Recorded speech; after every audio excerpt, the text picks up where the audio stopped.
study, and play come together on a Windows 11 PC. And for a limited time, college students get The best of both worlds. Get the Unreal College Deal. Everything you need to study and play with select Windows 11 PCs. Eligible students get a year of Microsoft 365 Premium and a year of Xbox Game Pass Ultimate with a custom color Xbox wireless controller. Learn more at windows.com/student offer. While supplies last. Ends June 30th. Terms at aka.ms/collegepc. This episode is brought to you by Prime. What if you had one more chance with the one that got away? Sam, you came home. Based on the best-selling novel from Carly Fortune. Every Year After follows childhood friends Sam and Percy as they reunite in the dreamy, nostalgic lakeside town of Fairies Bay. Love can be hard to find. So if you're lucky enough to find that person, never let go. A second chance at first love. Every Year After, streaming June 10th, only on Prime. Today, I'm talking with Joshua Cutchin, a researcher who spent the last decade building the case that every paranormal phenomenon we've ever recorded is a different facet of the same thing. UFOs, fairies, Bigfoot, ghosts, near-death experiences. His book, Ecology of Souls, argues that all of it connects to death, or whatever's on the other side of it. This theory is being taken seriously by serious people. Jeffrey Kreipel at Rice University teaches it to his PhD students. Yeah, the lizard people are not going to like this theory. Today we're covering how he built that theory, what the fairy literature gets right that ufology keeps ignoring, and his latest book, Fourth Wall Phantoms, which is about fictional characters that cross into real life. Oh, that one's true. One day on Hollywood Boulevard, I saw Spider-Man, Thor, and two SpongeBobs. We also talked about how ChatGPT is addicted to goblins. This is a true story. You're going to want to hear it. After the episode, I'll do a quick breakdown of what we covered and what I can prove. Now, let's go down to the basement.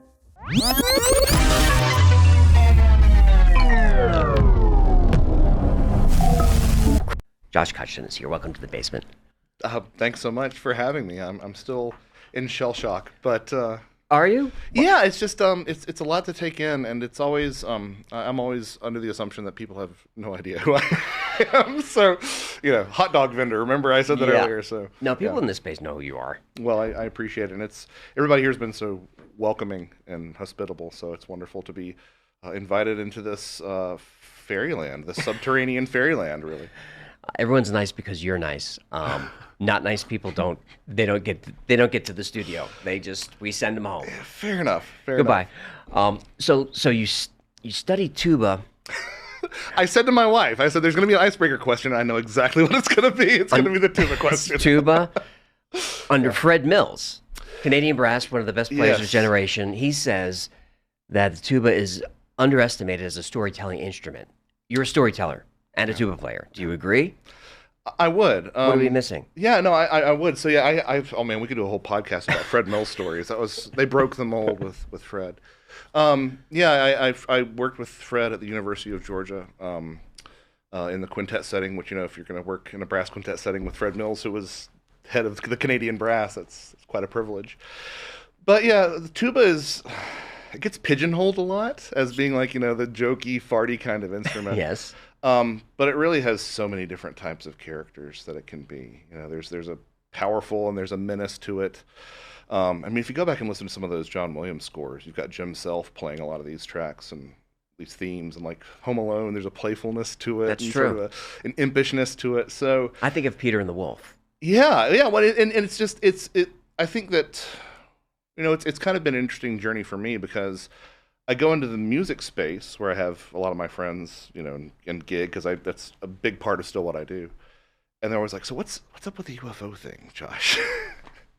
And then I go into the UFO space and they're like, what, the tuba? Like, where does this come? So I kind of feel like a, outsider everywhere. Well, yeah, you're the jazz playing, tuba playing UFO researcher researching alien food offerings. So how did that, what was your household like? Is the weird stuff always around? Well, that's a really good question. And so as far as this current author journey that I'm privileged to be on, the only person in high school who really wanted me to go into music was my high school band director. Because as we were saying a little bit earlier, I always had to work at the music stuff. The writing stuff just kind of tumbled out of me. But as far as my household growing up, I've always kind of been befuddled by people who say, I grew up in a conservative Christian household and we weren't allowed to talk about ghosts or anything strange or supernatural. And I grew up in a household that pretty much acknowledged the fact that the Bible is the most paranormal book ever written. Of course. Yeah. But was it like a heavy Christian upbringing? Yeah. I mean, at the time I didn't think so, but now in 2026, Sure. I don't know, or vice versa. I just thought it was, just basic North Carolina Christian home. But yeah, there was never a hesitancy to say like, yeah, people see strange things, My father claimed, maybe this could be in your fact check at the end of the episode, my father claimed to have subscribed to a newsletter that the BFRO had at one point. So like, so we The BFRO? the Bigfoot, Field Researchers Organization. Yes. So we were always talking about Bigfoot, and that really was my first love was Bigfoot. So there never was a concerted effort to shut down these areas of inquiry. And I came to the UFO question rather late because I was kind of perceiving a lot of the skeptical arguments, like why are there so many types of craft? Why are there so many different types of entities? I can believe that we're being visited by one species, but not 240. I sort of Goldilocks my way there, as is obvious from me sitting in the basement. But yeah, it was a very supportive household in terms of just being curious about stuff. So your dad, Bigfoot, you started with Bigfoot. I've got friends. They're fascinated by Bigfoot. I'm not. Like, my audience wants Bigfoot stories all the time. I'm like, really? The hairy ape thing? What is it about Bigfoot that's so awesome? I think that... Is he the tuba of the cryptids? I mean... Is he underappreciated? I mean, yeah, kind of a punchline. Yeah, I can definitely see that. No, I think that part of what it is about Bigfoot, it's the same thing that we see when we see chimpanzees. It's like, this is so close to what we are, but not. And if Bigfoot is a relic primate, which I don't think it is, but if it is, you don't think he's even closer. A primate? I think it's more in line with the UFO thing. I think that it's something that loves wearing that as a mask. Yeah. Because there's so much. This is awfully early in the discussion to be derailed by Bigfoot, but well, I mean, we'll get into trickster and all that stuff later. But I think that there is so much symbolism embedded in something like the wild man archetype that I think that it's a great mask for this thing to call us back into right relation with the environment, to remind us that the edge of town is still a precarious place, right? And I think that, to paraphrase my co-author and friend Timothy Renner, I think that the wild man archetype is still out there, and a lot of times it manifests as footprints and howls in the night, and on especially rare occasions you're lucky enough to see this archetype somehow embodied. And it's kind of weird because Bigfoot's having a moment right now. It's been having a moment for the past 10 years or so. We could probably go out in the parking lot across the street and find at least one car with a Bigfoot decal. It's as ubiquitous as the gray alien was in the 90s, I think. And I think that says a lot about where we are at this moment in terms of being severed from our naturalistic origins. I think it says a lot about a lot of the ecological anxieties that we see. I think Bigfoot has become an avatar for that part of ourselves that really wants to go back to the forest. It's interesting that you said it on the edge of town, because I think liminality and thresholds are going to come up a lot today. I think. They tend to follow me, yeah. What's your take on the Patterson film? Oh boy.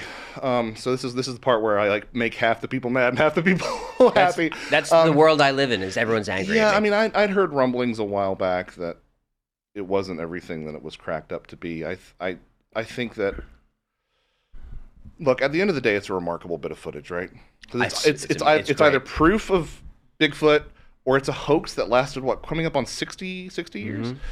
And I think either way, it's incredible and should be regarded as that way. I think that it's fascinating to me that 90% of Bigfoot iconography is based on a possible hoax now. It's always the same pose. Yep. But yeah, I feel like the real people who lost out on this possible outing of the Patterson film as a hoax are probably the forensic analysts, because if you can't get to the bottom of this over 60 years, how foundational is this science, right? Are we incarcerating people with the same techniques that were used to analyze the Patterson Gimlin footage? But, I tried to debunk it in my Bigfoot episode. I couldn't. It's good. It's great, and look, and that's what a lot of my work in recent years has sort of been angling towards, is just taking the pressure off of any one of these things so that I don't have to have my entire worldview collapse if something's outed as a hoax, right? I mean, I think that there are people in these communities who base their entire careers around a single bit of evidence. And then when that falls through, sometimes they're very hesitant to step forward. Someone who I will sing his praises all day is Peter Robbins. When the Rendlesham case seemed to be less than what it appeared to be, Peter said, yeah, I can't vouch for this anymore, which is a remarkable thing for somebody in this space to do. And I wish I saw more of that decorum from the Bigfoot community in regard to that. You don't, and because Rendlesham was a great example. Because I feel like that's debunked, but that people don't like hearing that. Well, and here's the thing: it's like you get into these sort of both and, right? That's the line that I try to toe all the time. This doesn't mean Bigfoot doesn't exist, right? It means that we have a piece of evidence that isn't what it appeared to be. It's still a part of the history. I do think it's interesting to see how much of what we assumed about Bigfoot from a primatological perspective is downstream of the Patterson film. That's true. To this day, I will still press my copy of Jeff Meldrum's Sasquatch Legend Meets Science into people's hands if they're interested in Bigfoot. It's a great book, but from what I understand, some of the stuff about mid-tarsal breaks and some of this primate anatomy stuff was based on his assessment of the Patterson film. And so for me... That's the feedback loop that we're probably going to talk about. Yeah, as well. yeah, it's the feedback loop, and I'm trying really hard not to have a certain level of Schadenfreude or to sound like, I told you so or any of that stuff, but I do kind of have to smile a little bit when I think about the position that I've been occupying and that Tim Renner's been occupying. That is like, this is the wild man. This is not necessarily a hominid, a primate that you can catch and bag and tag. This seems to be something older and weirder and deeper. You can find antecedents for it very clearly in the old world. And I think that as a lot of the biological stuff seems to have been built on a foundation of sand, we're going to see more acceptance of the high strangeness in Bigfoot reports. And that, again, is at the heart of a lot of what I do, is because I've gotten tired of seeing people be treated as sensible and, foundational witnesses when they see a big monkey cross the road, but then to have their report tossed out when the end of the report is, and it turned into a ball of light. Right. It's like, we're all living in glass houses here. This stuff is very strange. I believe in believing experiencers, and in sort of like a flip of Blackstone's formulation, I'd rather believe 9 hoaxers than to toss out one person who's generally wrestling with what they saw. Summer is here, and if you want to actually feel confident, less bloated, and energized this season, it starts with your gut. I thought bloating after every meal was just normal. It's not. Once I fixed my gut, everything else followed. And the one thing that made the biggest difference is cowboy colostrum. Cowboy colostrum is 100% American grass-fed, made right here in the USA. True first-day whole colostrum packed with bioactives, immunoglobulins, and growth factors. It stabilizes your gut, and the peptides make your skin and hair look amazing. It's the highest quality bovine colostrum you can buy. I started taking it for my gut. The results I didn't expect are the ones that got me. Thicker hair, clearer skin, no more bloating after meals. And I'm not the only one. 83% of participants in Cowboy's clinical study reported improved gut health, 79% less bloating, 72% improved digestion, 62% fuller, thicker hair. And Cowboy colostrum doesn't strip it down. Whole, full-fat, high-protein, no artificial flavors, no fillers. Vanilla in your iced coffee, strawberry with milk like a milkshake. It's effortless and delicious. And yes, calves get fed first. They only collect the surplus. For a limited time, our listeners get up to 25% off their entire order. Just head to cowboycolostrum.com/yfiles and use code YFiles at checkout. That's 25% off when you use code YFiles at cowboycolostrum.com/yfiles. I think that's fair. Did you ever get to the bottom of your honeymoon Bigfoot story? That was a weird story. No, not to this day. I haven't. Yeah. Can you tell us what happened? That was crazy. Yeah, I was being a drunken idiot. Yeah. So we had gone to Blue Ridge, Georgia, for our honeymoon, which is little did I know at the time, actually a pretty active area for Bigfoot. And I was as always, interested in this stuff, not writing about it, not as immersed as I was. And I was in the hot tub, and I was drunk, and I was shouting across the valley. Beautiful location. But this cabin was at the top of, I've retold it like different times, and the angle of the driveway and the length of the driveway always changes. But let's say something substantial, like between a quarter and half of a mile. I will say, very, very sharp incline. And so it wasn't some place that you just like walk alongside this house and like see this house. So that's all set up. It's all preamble. Because the next day, my wife's taking stuff out to the car for us to go home, and she takes a small bag out, and she comes back in, and she's like, "Why did you do that?" I'm like, "What are you talking about?" She's like, "Why did you do that?" And I said, "Well, look, we're your first night, 6 days. Yeah, we're 6 days into the marriage. Why are we have an argument over this? Like, what is this?"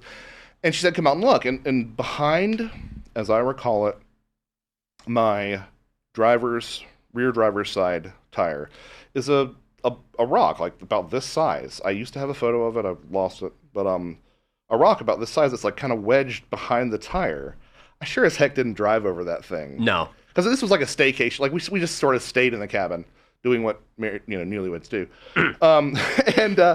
So I didn't drive over it. I'm looking around, like there's kind of a garden over here, but there's not a big, because that would leave a hole if you picked it up off the ground. Anyway, didn't seem to have fallen off the side of the mountain, which was all red Georgia clay, because that stuff stains everything. And it was right after this hooping and hollering that I did.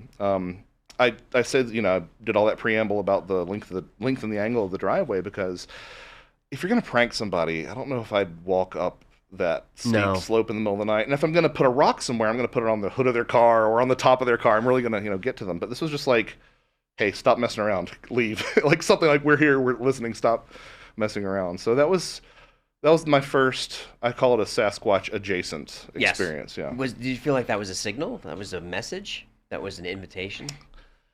I'm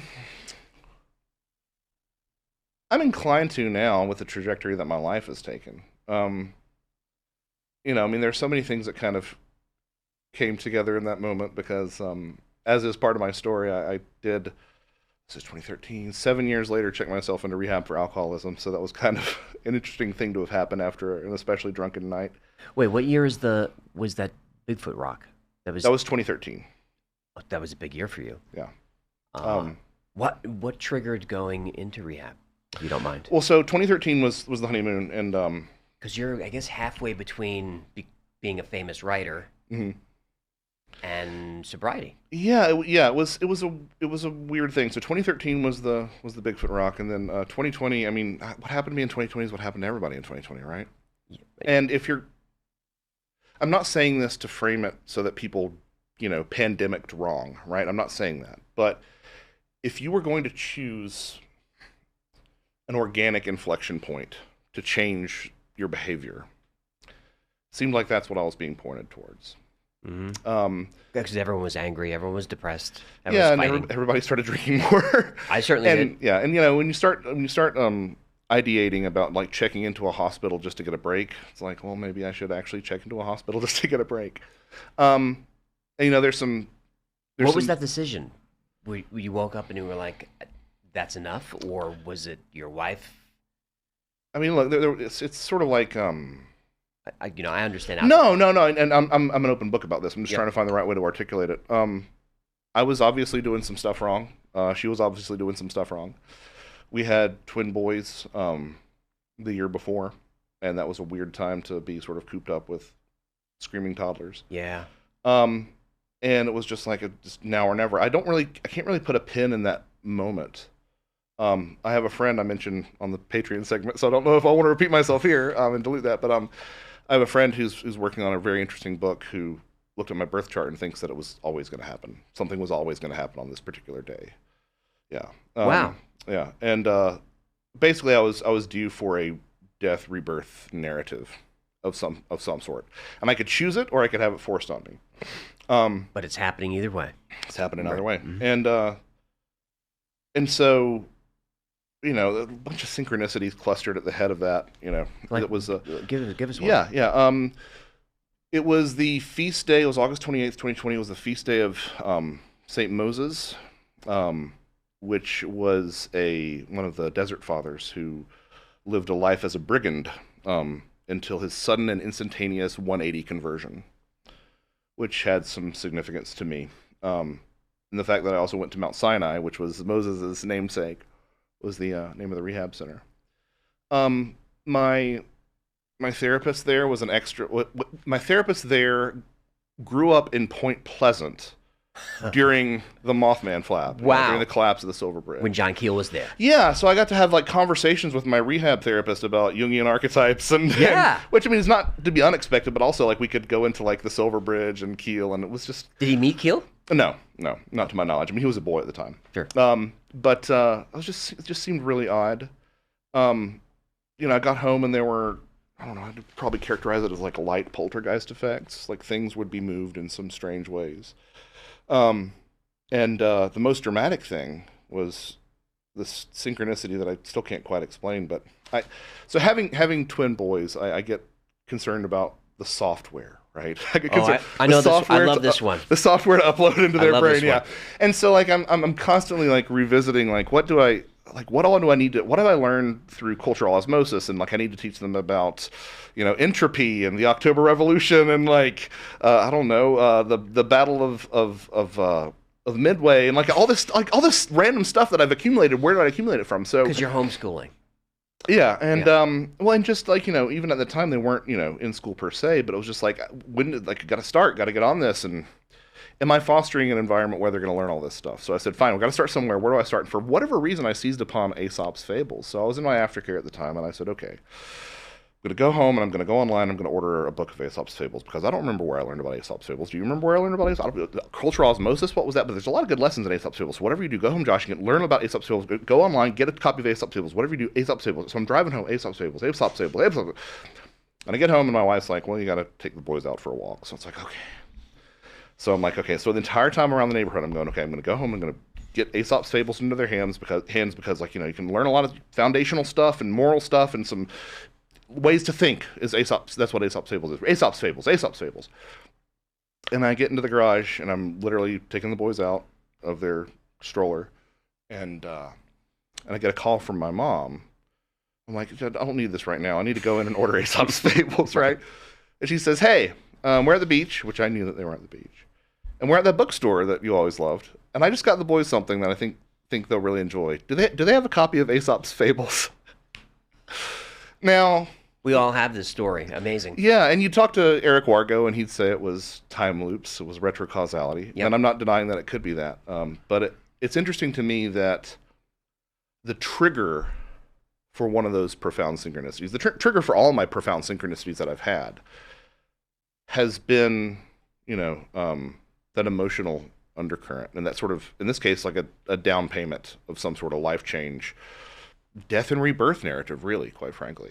So, I admire To the Moon and Back Eric's work, because I think that regardless of where I depart with his perspective on things, something in there is bang on right. I agree. So for people who don't know Eric's work, maybe explain time loops and where you stand on it. Yeah, so the idea is that there is neither cause nor effect, but there is, these things are embedded in a retrocausal loop. And that oftentimes it is accompanied by the trauma of that experience, or the emotional investment, the emotional intention that causes that to manifest forward or backward. And that's a very poor way, if Eric's listening, it's a very poor way of framing it, but go back and watch the episode. But you were pre-remembering Aesop's Fables. Right. And I've corresponded with Eric. I've known him for, since the beginning, really. And I think there's a lot to that. I just have some quibbles here and there, which is like what sits at the center of that time loop? It's the idea of like, oh, I solved this great math equation because I came back and gave myself the answer, and where did the answer come from? Yeah, that's the working paradox. That's the working paradox, and I would trust Eric's assessment on why that isn't a paradox and all these things. And he explains it, and I'm in the same boat. I'm like, The work has to come from somewhere, though. Right, and I think that ex nihilo space, as he's sort of been angling towards in his latest book, From Nowhere, I would argue that that is where the metaphysical slips in, right? And I would point to creation myths for that. Wow. And in creation myths, I would say creation myths are stories, and they are words, or they are sung. The world is sung into being in a lot of these indigenous cosmologies. These are themes that you see over and over and over again. So I think that there has to be, again, a both-and model where we are dealing with retrocausality, but we're dealing with some other forces that are not going to correspond to materialism or physicalism. The other thing is, an example that I don't want to turn this into me beating up on Eric because I love his work so much. But he doesn't watch this show. I know, but I want to emphasize the amount of respect that I have for him. Same. He's changed my thinking on how time works. Yeah. But another thing that I would disagree with him on is that he was speaking of a patient coming to their analyst with a dream full of archetypes, and the analyst didn't know what it was. The analyst reads in a book the correspondences of these archetypes and informs the patient, and that's what the patient was reacting to, was that sort of fulfillment that their archetypes could be pinned down. But well, that's Jung's Beetle story, beat for beat. It is the Beetle story. I just feel like there are plenty of people who go through life and end up embodying archetypes without ever having that payoff, right? Like, I've met these people who are tricksters, or they fulfill the mother archetype, or any number of things, and they never read the red book. They never have that moment where they're being confirmed in terms of how they're behaving. Where people have just sort of fallen into these patterns because the patterns pre-exist us all. So they just exist as this archetype. What do you mean by it never gets paid off? So I have a friend who has a late friend who was a biker, and he was a rough and tumble kind of fellow, but apparently a sweetheart. And he lost an eye in a scuffle with a gun. And by the time my friend got to know this gentleman, he would often wear a wide-brimmed hat and carry a walking staff because he had some leg problems. And had these two hounds that would sit on either side of him in his living room underneath a stuffed eagle. And he started volunteering at the VA doing therapeutic massage for veterans. That's Odin. Like I don't know. It's Odin. That's Odin. And finally, after he passed away, my friend approaches his wife and says, "Hey, did he ever say anything about this? Was this conscious? Did he ever know about it? Was this ever in your life?" And she was like, "What's Odin?" So my point would be that if a lot of retrocausality is contingent upon pre-membering, upon that payoff, that would have made him, I'm being Odin, so that's what made me start acting like Odin. Right. That never happened. No. And so that's what I would sort of quibble with, is that there's some force that seems to me, and again, if anybody isn't familiar with my work, I'm first and foremost probably a mystic. There seems to be some sort of force that reaches down and seizes us. Or, to use one of my favorite definitions of archetypes, as Jung would have put forward, these are riverbeds that are carved through the landscape. These are furrows with little tributaries here and there. And they can go dry.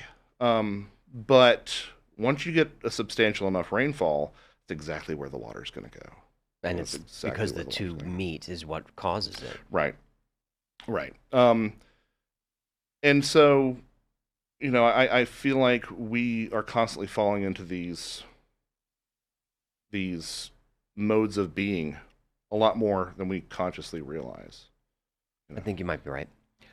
2012, 2013. So I know that you're writing press releases, you're a substitute teacher, you're listening to paranormal a lot of stuff.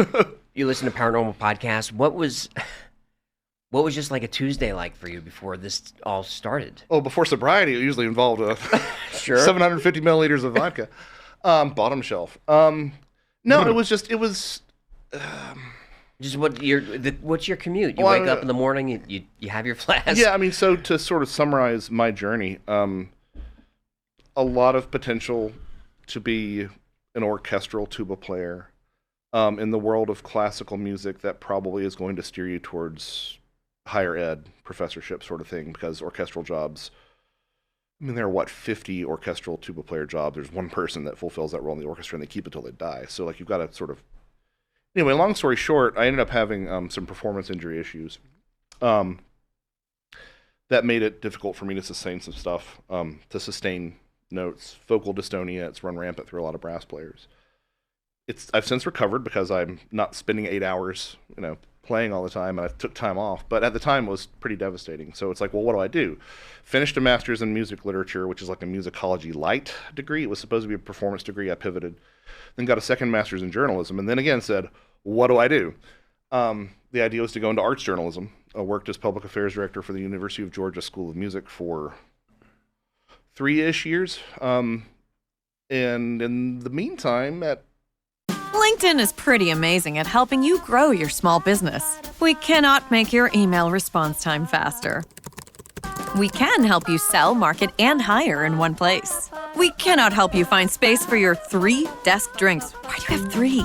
And while we can't help you find the perfect volume for your presentation video, LinkedIn can help you find the perfect audience for your business. Grow your small business on LinkedIn. Learn more at linkedin.com/smallbusiness. This episode is brought to you by Redfin. You're listening to a podcast, which means you're probably multitasking.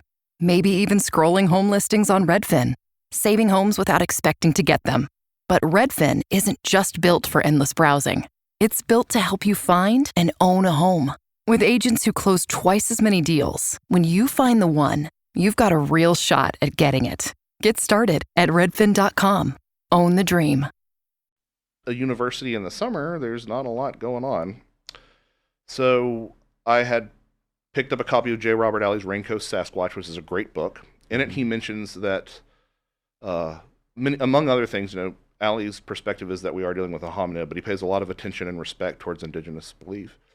And in the book, he mentions that the Bigfoot analog for the quackudle in Alaska, the Bequas, is known to give people who are led astray, give them food. Usually it looks like dried salmon, but it's actually tree bark that's been disguised to look otherwise. And if you take this food from the Bequas, you're trapped with the Bequas forever. And I said, wait a minute. This is right out of Western European fairy folklore. If you take food in fairyland, you're trapped with the fairies forever. But Alaska's kind of far from Ireland. Even the cloaking of the bark to look like salmon is fairy glamour. Like, there are numerous allusions in Western European traditions where once fairy glamour is removed, the food that they give you is like leaves and twigs and stuff. It's like, that's just so specific to me that I sat with that for a while, and I said, look, there's one of 3 things happening here. Either there was an international civilization that was exchanging myths and legends at a level much deeper than we appreciate, or the collective unconscious is a thing, or people are describing objectively their interactions with the other world. Any 3 of those, which I think are kind of the only 3 options that I can figure out, any 3 of those blows apart your worldview. I said, this is really cool. Nick Redfern should write a book on that. And I sort of sat around and waited for Nick to write a book, because this was in the era when Nick was just pumping them out like every 6 months. I'm like, is it me? Like, is this what I'm supposed to be doing? So one summer I pulled all the resources together and wrote the book that became A Trojan Feast. And I don't know what I was thinking. I don't know why. I don't know what my wife was thinking, honestly. But I timed the release with my 2 weeks notice at the University of Georgia. And then it was a while of just playing gigs. Well, how risky was that? Well, my wife my wife worked for CDC. So we had a net, we had a safety net. But it was just, I mean, there were a lot of things that contributed to my alcoholism, but having 60 bosses in a university setting is one of them. So it was obviously unsustainable in that regard. But being a musician author also sounds like a reason to drink to me. Yeah, Wow. well, I mean, you don't know. I mean, it's musician author, but also like low brass players have a reputation for knocking them back too. Oh, is so that it's right? like, yeah, so it's like I'm getting Scots. I'm Scottish too, so it's like I've got all the risk factors. I went to school in Wisconsin. I mean, like, you know, it's like a setup for failure in terms of the substance abuse. Anyway, so yeah, it was risky, but it was killing me. And so what I did was I pivoted and I built a pretty good little cottage industry of just gigging and teaching private lessons and doing a lot of like in-school clinics. And then we had our boys, and it became very apparent rather that I was spending all day out just to turn around and give money to someone to watch the kids. So I became Mr. Mom. That sort of brings us closer into 2020 when the Mr. Mom thing was kind of what was making me fall down that rabbit hole too. Well, hang on a second. Music literature. So you're studying architecture, structure, motif, patterns. Is that informing your methodology with Trojan? So you don't get out of 2 master's degrees without like kind of appreciating hunting down sources. Sure. That's the way I look at it, you know. And your footnotes are ridiculous. It's half the book. I got a new one coming out next month that's like 1,300 endnotes, and I feel like I've kind of undershot my goal. But yeah, I try to. Well, that's the problem. That has been historically the problem in this space, that people will just say stuff and not say where to find it. And I could do a little bit better job of pinpointing actual page numbers, but I have my reasons for not doing that. Because Kindle has made it difficult to do that. Yes. Anyway, so that's part of it. You know, part of it is you do end up reading things like Adorno and philosophers of different types that make you think in different ways. That's part of it too. Although, you know what, AJ, it's really kind of wild. I looked back on one of my earlier essays, and it was about taking a look at Strauss's Till Eulenspiegel, who was a trickster figure. And one of the books that I cracked open was Lewis Hyde's Trickster Makes This World, which is a book that I still use today. So, and like the trickster phenomena has influenced and informed so much of the way that I think about this stuff, that it's like, oh, were the seeds planted in that with that particular book? And it's probably the best bit of musical writing I've ever done. It's stuffed away in a binder somewhere, but yeah. So I think that all these things do sort of come together, and that's the thing. If you would go back 15 years and tell your younger self what you're doing today, you'd be like, what? Like, how did you get there? Why did you get there? You know, but you do kind of tend to get nudged in the right direction. With the paranormal offering food, so that book comes out, and people in the space were saying, why didn't anyone think of this before?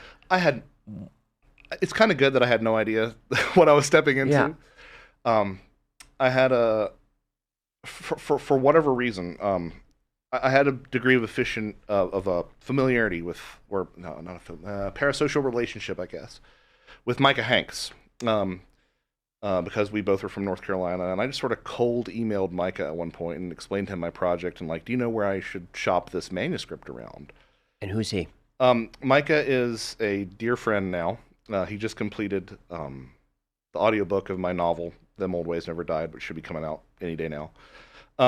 But he is a UFO researcher, Fortean par excellence, master of the endless comma, is sometimes what I say about Micah.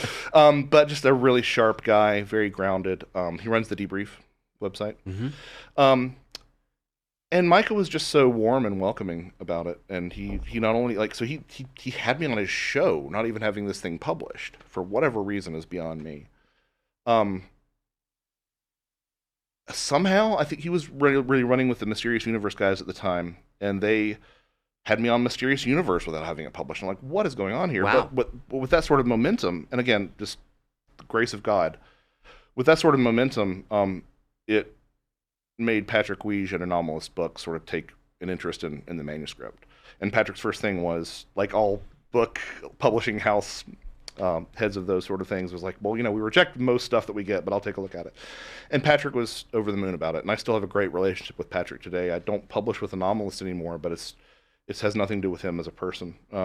He was just so supportive. And Patrick Weege, I read his books in middle school. Like, I've got his copy of his guide to, lake monsters and sea serpents that he did with Lauren Coleman. Like, and now he's my publisher. How and, cool is that? Yeah, and then there's a favorable review from Jerry Clark in 14 Times, I think.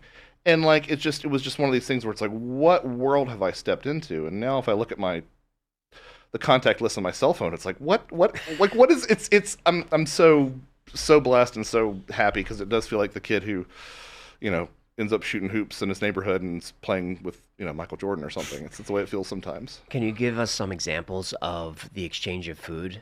Because I hadn't heard that with abductees. Well, that was sort of one of the things that I think people were overlooking. So one of my central contentions is that this phenomenon is everything and nothing at once, right? It wears a lot of different masks. My favorite depiction of the phenomenon is that reissue of Passport to Magonia, where it's got this... Is valet?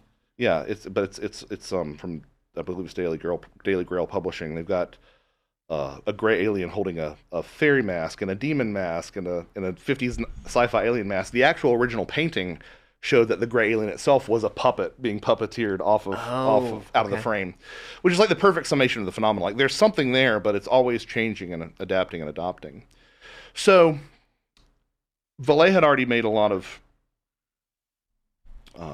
pointed comparisons to older European spirit belief in general, fairy belief more specifically, in Passport to Magonia. It's like a foundational text for everything that I've done. And one of the things that you look at when you look at a lot of fairy folklore, and again, we know this mostly from Western Europe, but I can provide examples from pretty much every inhabited continent, is that if you go into fairyland and you are given something to eat or drink, you got to refuse it because you're going to be stuck there. At the time, I didn't know that this was a more pervasive myth. You'll find it in Oceania regarding the dead, the land of the dead, similarly in South America. But whenever you're in that other space, you don't eat and don't drink. And so if Valet's comparisons between fairies and UFOs holds true, then do we see this sort of food taboo from fairy folklore manifesting itself in the UFO context? And you kind of do. The point that I tried to make in that first book was that a lot of these encounters are relatively brief. You're being very hospitable with a nice spread out there. But I'm not sure that would have been necessary for an abduction or for a contactee, 2 or 3 hour meeting. But food and drink did get exchanged in these stories. They get exchanged in alien abduction accounts as well. What kind of food? Well, let me sort of put a pin in this other thought. They get exchanged in the abduction stuff as well, but they've also kind of changed, right? We're talking about how the phenomenon changes and how it adapts. I think an argument could be made that, injections and ointments and pills and things that feature all across abductions are sort of a variation on that. That's true. I hadn't thought of that. That's true. The sorts of food and drink that get exchanged roughly correspond to the character of the experiences, right? So contactees of the 1950s and 60s, people who met with space brothers voluntarily, those are voluntary, pleasant experiences. And the alien abductions, especially of the 70s and 80s, again, the phenomenon's changing. We can talk about that if we want to. Non-voluntary, non-consensual, unpleasant. And so the sort of food that you see in these experiences oftentimes aligns with that. You'll get references to milk and fruits in a lot of the contactee experiences, and you'll get references to, again, ointments and nasty-tasting liquids. Obviously, these people came back, unlike in the fairy folklore. They consumed in the other world, but they were able to come back. But I still think that not being able to go home can mean a lot of things, right? It can mean you don't get to go back to the way it used to be. Your world is forever changed. Or you're going to be a recurring experiencer. But one of the interesting things is that if you look at the timing of a lot of these consumptive acts in the UFO literature, a lot of times they'll happen towards the end of the experience. And so you kind of have to sit back and say, okay, well, if I consume certain things in this space, I go there. If I take 5 dried grams of mushrooms in silent darkness, I go there, right? You go there. So is this their way of sending us back sometimes, is to consume something over there? Because again, I'm not entirely sure. There's a physical component to this. I'm not entirely sure how physical it is all the time. Could communion be related to this? Yeah, I mean, Whitley talked about being given things to consume in communion. And I think just at the very heart of it, that the name itself speaks to what's going on there. Right, so the body of Christ, I guess you become part Oh, you mean specific? I'm sorry, Yes. I went the Whitley route. Oh, yeah, well, this is a whole nother, yeah, I mean, I think this is 100% part of this. So yeah, the act of sitting and breaking bread historically is a type of communion, a type of commingling and accepting and being in and of that space. But yeah, I would argue that the act of Christian communion says a lot more than we really think about, because you're eating, in the tradition, flesh and drinking blood. And this ties back into some very ancient, very widespread ideas. In certain indigenous cosmologies, people are probably familiar with this, but like, you might vanquish your foe and eat part of them to take on their power. Sure. Or you might fashion a cup out of their skull. It's a similar idea. And so there's an ancient trope called eating the god. The idea that by the act of consuming the divine, you're internalizing it and communing with it, right? Sure. Similarly, if you look at, the ayahuasca traditions and their analogs in South America, there is the assertion that the medicine is at once plant and vine and drink and deity as well. So you're literally consuming of the deity and internalizing it. And so I think that something similar, at least on the motivic level, is what we're seeing in some of these stories from experiencers. There must be something to it because the experiences are so similar across cultures. Yeah, it's the fairy UFO thing is the gift that keeps on giving. Is it? In It what really way? is. In the sense that I always thought fairies were fun little things until I started researching. man. It's like, man. couldn't be more wrong. Okay, let me go stretch for this one. No, it's so what Dr. Valet did in Passport to Magonia was something that I think the best observations do, which it wasn't, hey, look at this similarity. That's all, bye. Well, that's a cool thing that he noticed. No, you can continue and keep unpacking it and keep on unfurling it and finding other dimensions to it. There's plenty of stuff that he didn't mention about similarities between the Fae folk and aliens, but let's put a pin in that and sort of backtrack to what fairies are, right? Yep. It's tough sometimes. It really is, because I talk about being interested in fairies and people think I'm meaning something completely different. The fairies of folklore, the fairies that a lot of our ancestors, my ancestors in Scotland, might have interacted with, were never really depicted as tiny winged, effete, sprites. They were dark, chthonic, oftentimes sized like a proportion like an average human being. Great if they liked you and you treated them well. Did not want to get on their bad side. If you made a mistake, sometimes an innocent mistake, like whistling, you could get punished for whistling in the wrong place, or failing to leave out offerings, which is sort of where a lot of this fairy stuff comes into with the Trojan Feast as well. But anyway, just very different class of character. The fairy that we know today is children's books and Shakespearean play stagings and stuff like that. There's a whole other conversation to have about what fairies look like in witness reports now and what that says about the phenomenon, but we can go there if you want to later, but the original sort of version of that was darker and stranger. And a lot of the things that Valet was pointing out really do seem to line up. I mean, you've got stature, you've got little men in green becoming little green men, powers of levitation, although fairies didn't have wings in terms of folklore, they were always granted powers of levitation, people being picked up and whisked away to other different spaces. Fairyland reads a lot like some of the descriptions of either the rooms aboard spaceships or sometimes in the contactee literature, these other planets that people went to. Could they read a lot like Book of Enoch and Enoch traveling with Uriel to the ship? Well, yeah, I think it's, again, part of this multiple masks sort of thing. Or the djinn? Oh, absolutely. And the djinn, there's reason to quibble with this statement, but the djinn could very easily be understood as Muslim fairy analogs, right?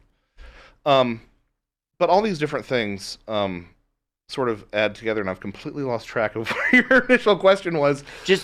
About how fairies are misunderstood. Yeah. So they're misunderstood, but then there are these other things that sort of Vallée left out that I don't think he did intentionally, and he probably even saw them. But like, there's only so much you can put into a book.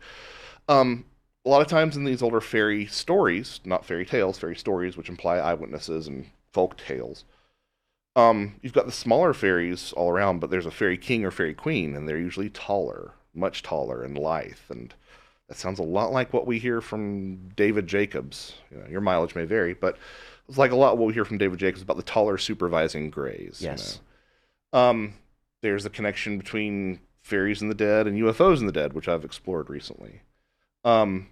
There's the fact that fairies came in all sorts of variety of shapes and sizes, like a Pokemon catalog, right? And that's similarly, that's what we see with the taxonomy of aliens today.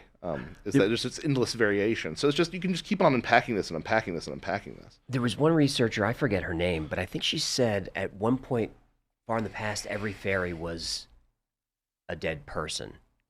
This is something that took me a long time to wrap my head around. Is how to make that work, right? So that's the one thing that you'll run into some people when they say, oh, they know what fairies are. It's like, nobody knows. Like I have plenty of friends who are fairy scholars. Check out Morgan Daimler's work. Check out Simon Young's work.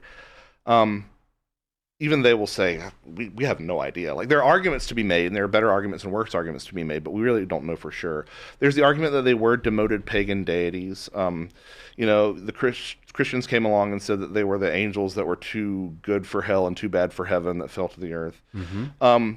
But something that Dr. Simon Young has pointed out is that, like, a lot of these cultures, when they talked about fairies, were trying to find some way to talk about the dead, because innumerable stories involving the food taboo. People will be at the fairy banquet, they walked by a fairy fort, and they're invited inside because it's opened up this one day a year, and they go inside and there are all these, and then they'll see somebody that they recognize, and it's a dead friend or a dead neighbor, and they're the one who says, don't eat or drink this because you're going to be trapped here. But that sort of mode of mechanism of metamorphosis is something that took me a long time to wrap my head around. And so the way that Claude Lecouteau, former professor at the Sorbonne, described it, he just passed away this past November. But great, he writes my favorite UFO books because he never uses the word UFO, but like, it's just great stuff. But he wrote a lot of books on household spirits and spirits of the land and such. And he described the process as, you have someone who is revered by the community, a chieftain or a soldier or a priest or priestess, and then they're buried in a certain place, and that place becomes revered as their burial spot. But over time, as we are wont to do as a species, like, we sort of forget and we sort of treat those connections more loosely, and it becomes sort of a spirit of the place. And from there, they sort of get syncretized with fairy beliefs as being these sort of spirits out in the wilderness. We see this really clearly, actually, in some cultures, even in the more modern era. Buryat shamans would be interred in one place and then later exhumed and then specifically buried in a new location to serve as the spirit of that place. So this genus loci idea, which is very closely related to spirits, that's a fairy glen, that's a fairy pond or whatever, these ideas sort of start to merge together. And burial mounds and things like that? Yeah, I mean, that's the other thing, is like, so many of these sites that are associated with fairies, again, I feel like I say it all the time, but in Western Europe, but arguably worldwide, are sepulchral sites. They're sites that involve burials. Sure, the Serpent Mound in Ohio, they see all kinds of stuff over there. Yeah, but thinking specifically to, like, Ireland and the British Isles, these burial mounds are unambiguously burial tumuli, Mm-hmm. but they're also where the fairies are, just so happen to be. Mm-hmm. There are many traditions that say that the dead live inside hills. Not coincidentally, it's where we put a lot of our underground alien bases in modern UFO mythology. But there's this strong connection through that even, does extend, especially in my part of America, with the Cherokee. There's a strong association between some of the burial tumuli and the tumuli down there and the Nunyahihi, their fairy variant, one of their fairy variants. So, it's just, and that's what always gets me. That's what really keeps me going, is I take a look at you know, those Cherokee traditions, for example, and reading the association between what we would call fairies very clearly, time dilation, missing time, taking people away into the forest, that sort of thing. Yep. Sounds familiar. Being associated with these earthworks. And people across the Atlantic saying the exact same thing. And look, I have to remain open to cultural contamination, right? That's always an ever-looming specter. But if not, that's what gets me going. Because it's like there's some strata of reality that we're interacting with where we're all coming to the same conclusions as a humanity. No question about it. Let's take a quick break. When we come back, I want to talk about some more patterns that you found that nobody else did, specifically brimstone. Okay. Yeah. Be right back. So 1994, my dad has an operation, one of many. He dies on the table. They bring him back. When he comes back, he says he had a conversation with his mother and he smelled roses. And in brimstone, you know, it's so funny because you would think, like, is there enough data to write a whole book about smells? I got that a lot. But there is.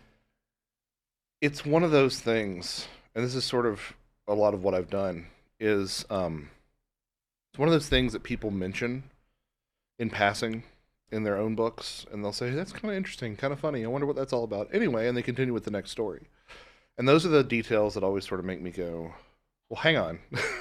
Hang on, let's go back to that and revisit it. What can we learn by unpacking a lot of this stuff? You know, I think this was a similar philosophy to what the late Carla Turner had, was that, like, you know, some of these details might be holding the key to understanding a lot of this stuff.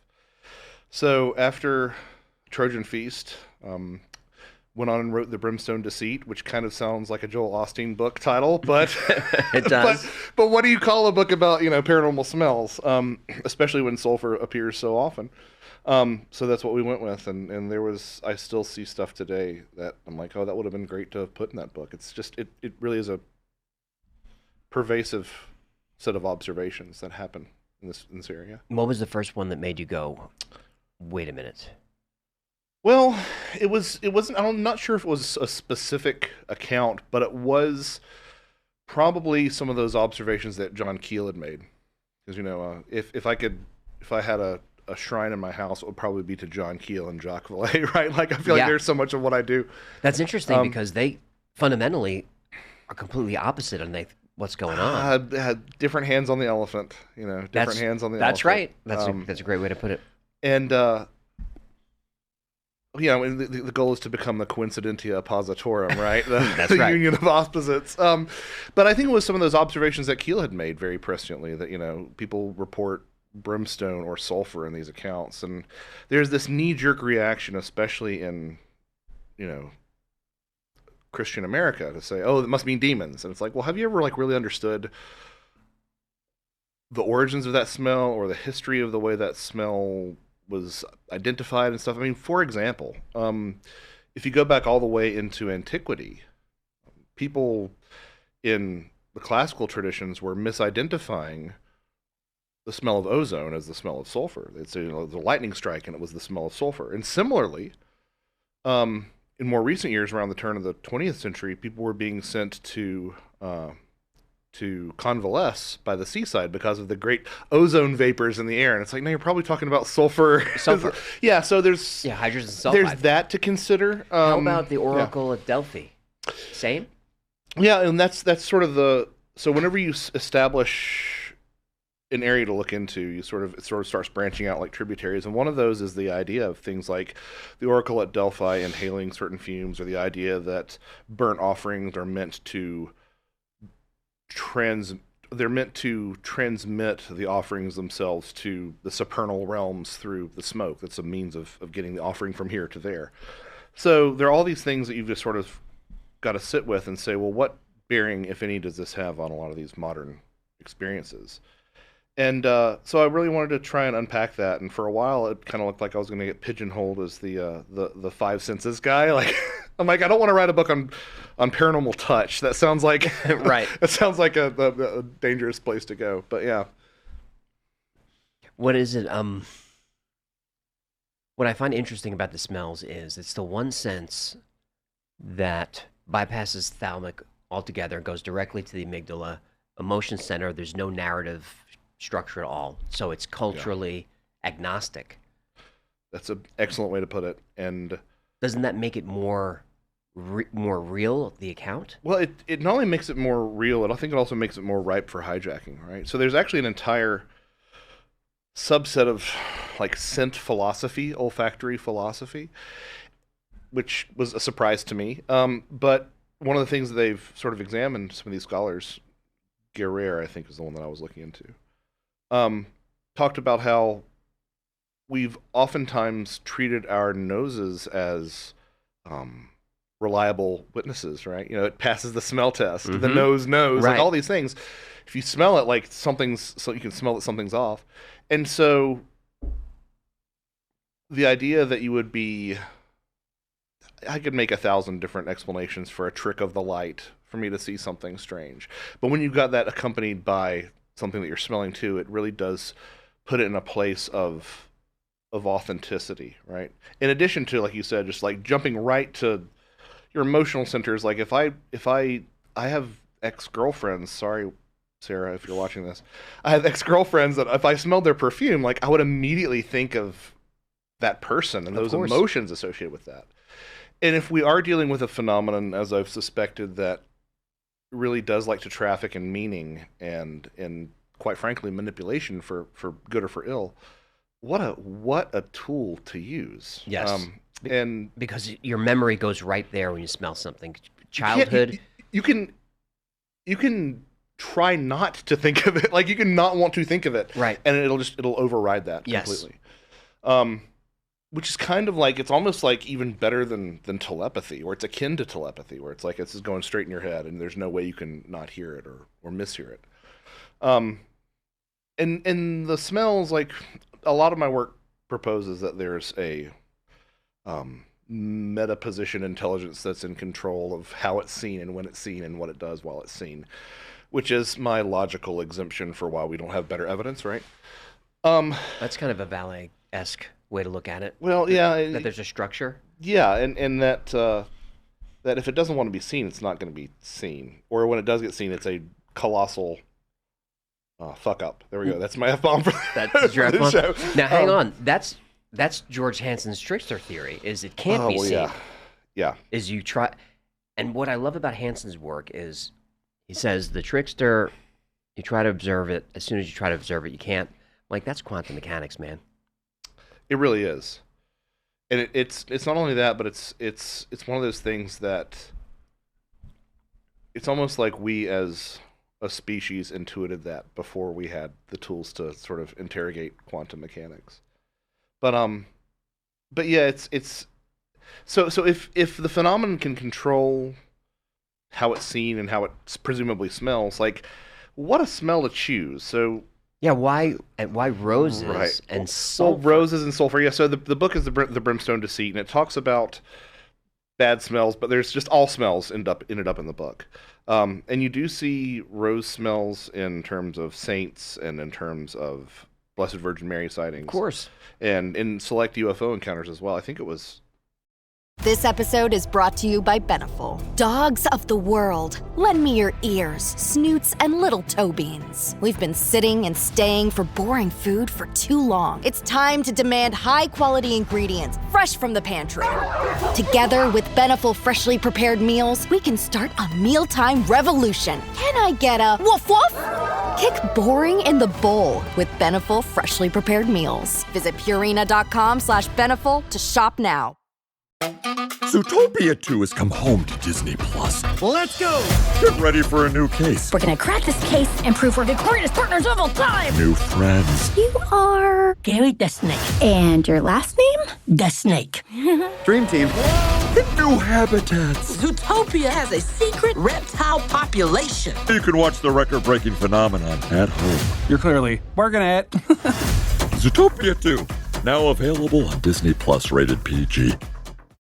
It was either Dennis Kucinich who smelled a rose-scented UFO? I don't know. There was one. I could look it up. Yeah, there was one. Yeah, I believe that's what it was. And if not, I'm mistaken, but it's a smell that you get from time to time. But a lot of these do have some sort of sulfur smell, and then the task there is to sort of unpack what people mean, right? So do they mean ozone, sulfur, that sort of conflation that we were talking about? Do they mean hydrogen sulfide, which is that rotten egg smell? Do they mean sulfur dioxide, which is that gunpowder smell? Right. And then even things that people make other comparisons to say, oh, it smelled like natural gas. Well, natural gas is odorless. We add methanothiols to it to make you more aware of when there's a gas leak. And guess what those contain? Those thiols contain sulfur. So there's something about this sulfur connection that I think is really fascinating. And we've so long associated with demons. But if you look at, like, for example, biblical sources, it's always been presented as a great thing, the cleansing breath of God's whenever God makes a point to cleanse something, he's using sulfur. And we know about this today, like acne medications often contain sulfur. Like sulfur is a fumigant, it's an antimicrobial. And so, like, the fact that the devil and demons smell like sulfur isn't the fact that they smell bad because they're evil. It's God trying to cleanse them, throwing them into the lake of fire. And you have to unpack all this stuff, but hydrogen sulfide specifically, this fact blows my mind every time I think about it. We are so sensitive to hydrogen sulfide that we can detect it at 0.5 parts per billion. To put that in perspective, if I had a semi that was carrying like an oil, like a liquid semi, like oil tanker or whatever, or a semi full of milk, whatever, and you took a medicine dropper and you put 1 drop of ink in there, that would be twice the concentration at which we can smell hydrogen sulfide. So if this phenomenon wishes to not be noticed and it's in control of how it smells, it's a poor choice. So it's almost like it's designed to be attention grabbing. Well, I mean, astronomers are using spectrography to see if there's life on other planets, right? They're looking for oxygen. They're also looking for hydrogen sulfide. Right. And there's some of the emissions on Venus. I don't know if this has been settled since, but some of the emissions on Venus of sulfur are so plentiful and not reacting the way that they should that there's been some speculation that there's some sort of artificial generator of some of these sulfur compounds on Venus. Even for me, who doesn't ascribe to the extraterrestrial hypothesis, that makes you go, okay, that's interesting. I don't know what to do with that, because you would think that chemistry would be a universal constant. Right. So yeah, and I think that these things, again, if we are to posit that this is deliberate, and it may well not be, then it might be to get our attention, because some of these experiences seem so tailor-made to people, relying on their personal lives and their personal symbolism and seeing sometimes dead loved ones and such. I'm also open to other ideas that, like, we're not smelling these things decaying. Like, maybe they enter our reality and they have a sort of half-life, right? They have a sort of half-life where as soon as they show up, they start literally entropying or decaying. Mm-hmm. As a Christian, have your views changed at all, being in this space? I mean, there's just so much cognitive dissonance every day. Yeah. it's weird. Sulfur's in the Bible. Yeah, I mean, it's so my own sort of faith journey, where I've sort of landed with a lot of that, is that Christ was a meeting point of a lot of different archetypes. Maybe the most potent meeting point of archetypes that's ever been in existence. And I don't think that, because I do run into, well, number one. Which archetypes would you attribute to Christ? Well, obviously the Messiah, right? Yes. I mean, yes. But the redemptive Son, but also the Son and the Father. There's just so many different things coming to a head in that. But the thing that I would sort of come back to is that I think it behooves Christians to be interested in these topics and to think them through before disclosures of any sort happen. But I also have to say that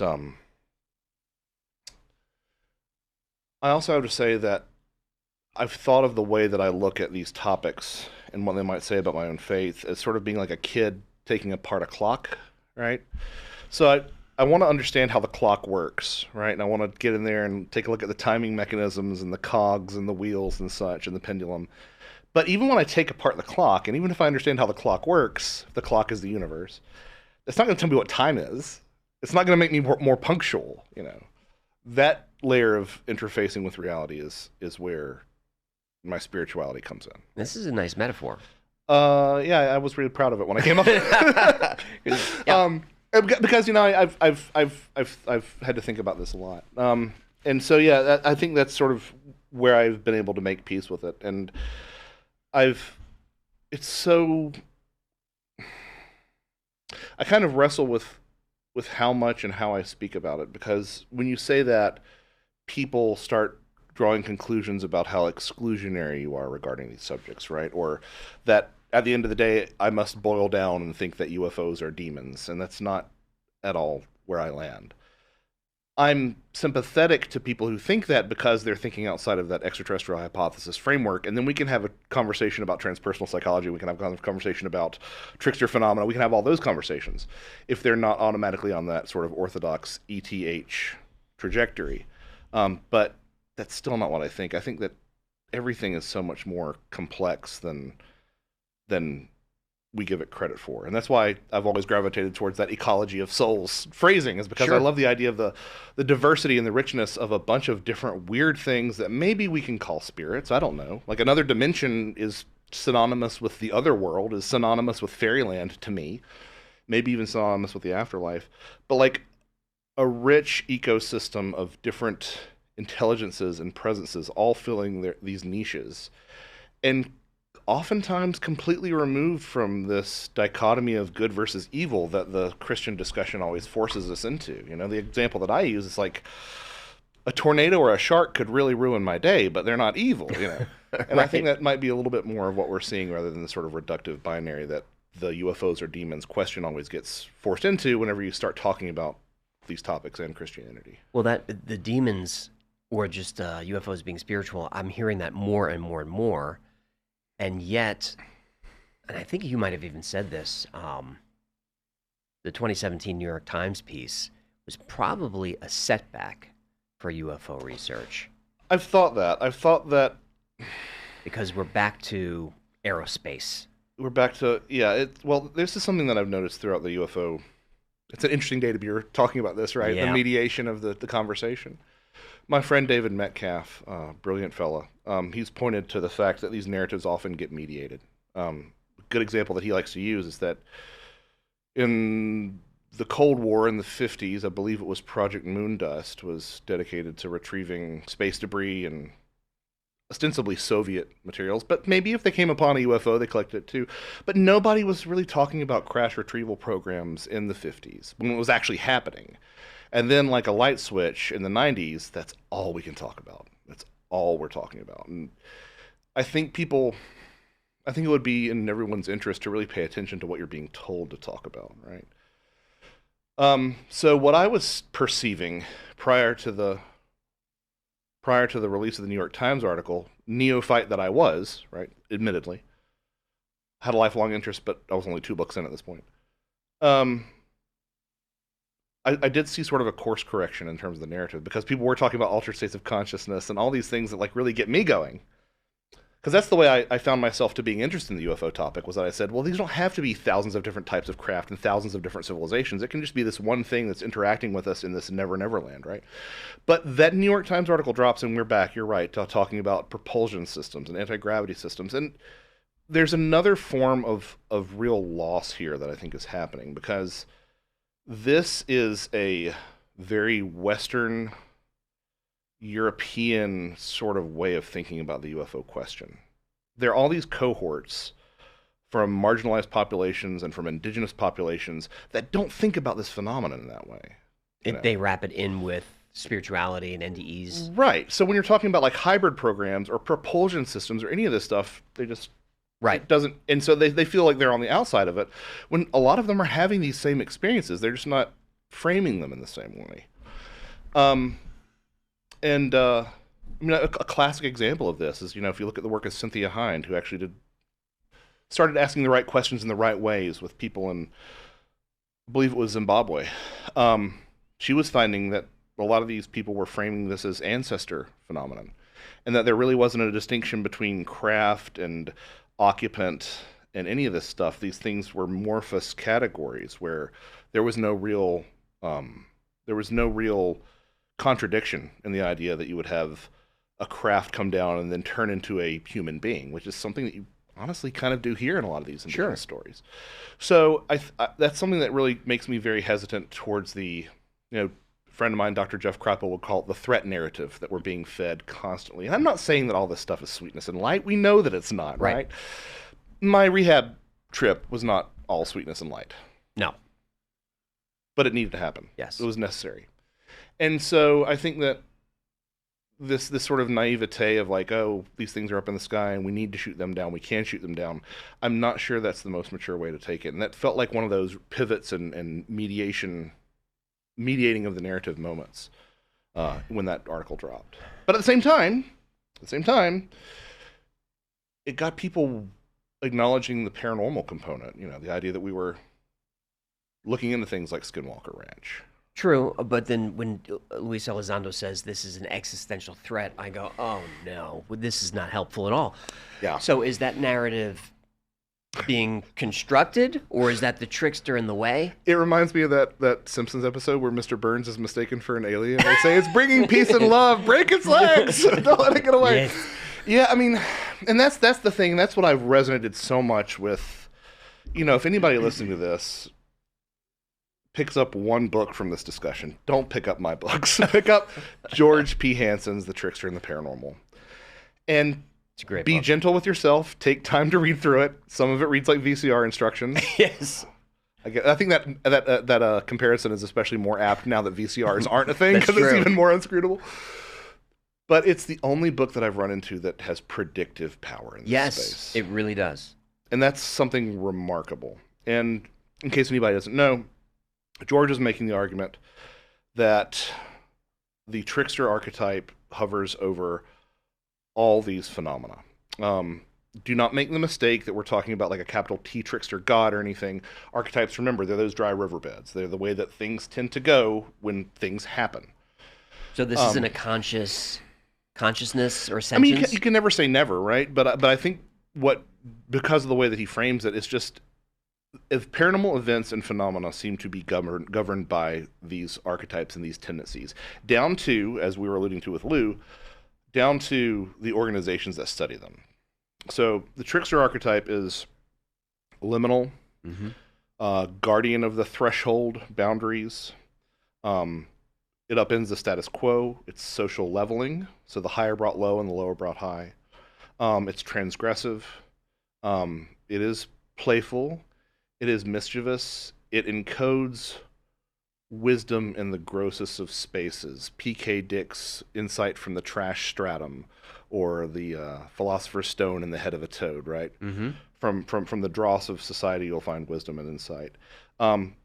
Trickster figures, Hermes, Loki, Till Eulenspiegel that I mentioned earlier, Reynard the Fox, Rabbit from African cosmologies, Coyote from Indigenous American cosmologies.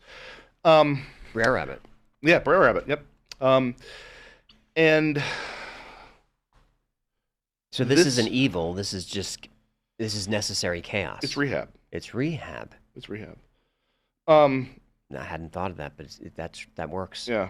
And so what it does is it fulfills this necessary role. And that's one of the things that Hansen points to, is the fact that trickster phenomena, the trickster archetype, loves to self-negate. So it'll show you one thing, maybe a predictable pattern of behavior, and just when you think you've got it, it'll pull the rug out from underneath you. Right. It will set you up. It relishes in absurdity, which is arguably what high strangeness is, right? It's anti-structural. That's the big thing. To the Stars Academy of Arts and Science. I always thought that sounded like a Montessori school. But, it kind of does. Yeah, but like this, it's the same thing. And like, the late Jeff Ritzman, who was an incredible thinker, sort of saw that when that announcement was made. He's like, this is going to fall apart because that's what trickster theory says it does. And of course it did.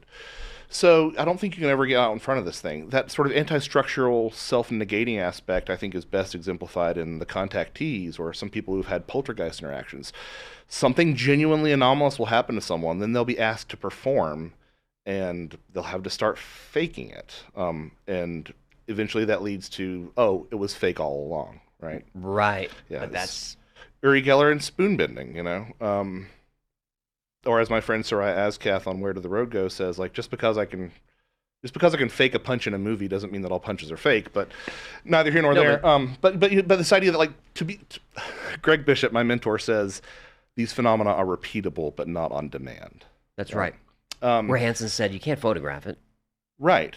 You can't, and if you, or you can photograph it, but you're going to get something back that's going to make you seem even less reputable, right? That makes me think of the epigraph from Swedenborg.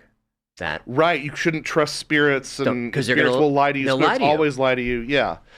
And again, we're using these terms loosely, like spirits means the other, whatever that is. Like, but these phenomena seem to lie to you. It's the reason that we always have that punchline of UFOs only abducting rednecks, right? Which isn't true, but it's that idea of that sort of marginalization and disreputability that we sort of have associated with the phenomenon. So yeah, these groups to study it always fall apart. Attempts to study it always fall apart. Again, it's partially because it's not reliable, and I again am proposing a meta-position intelligence. But it's also due to the fact that, like, you're never going to get IRB approval to put someone through a near-death experience. No. You know, these sort of things happen. They're associated with trauma. Like, they really are. And so you're not going to do that in the lab. You're just not going to. It's like saying, let's measure tidal fluctuations in a bathtub or something. Like, it's just not going to happen. Or as Jeff Kripal says, going to Antarctica and saying, where are the zebras? You know, it's like it's not, you're looking in the wrong place. Right, because there's no zebras here, so zebras don't exist. Right, and it's also Christ in the wilderness with Satan, right? Satan's like, do this, do this, do this. And he's like, no, because that's not the environment in which this happens. Like, you can't be asked to do that. It's why maybe if a psychic needed to predict lottery numbers to save their life, they could do it, but that's why you don't get psychics predicting lottery numbers. That's right.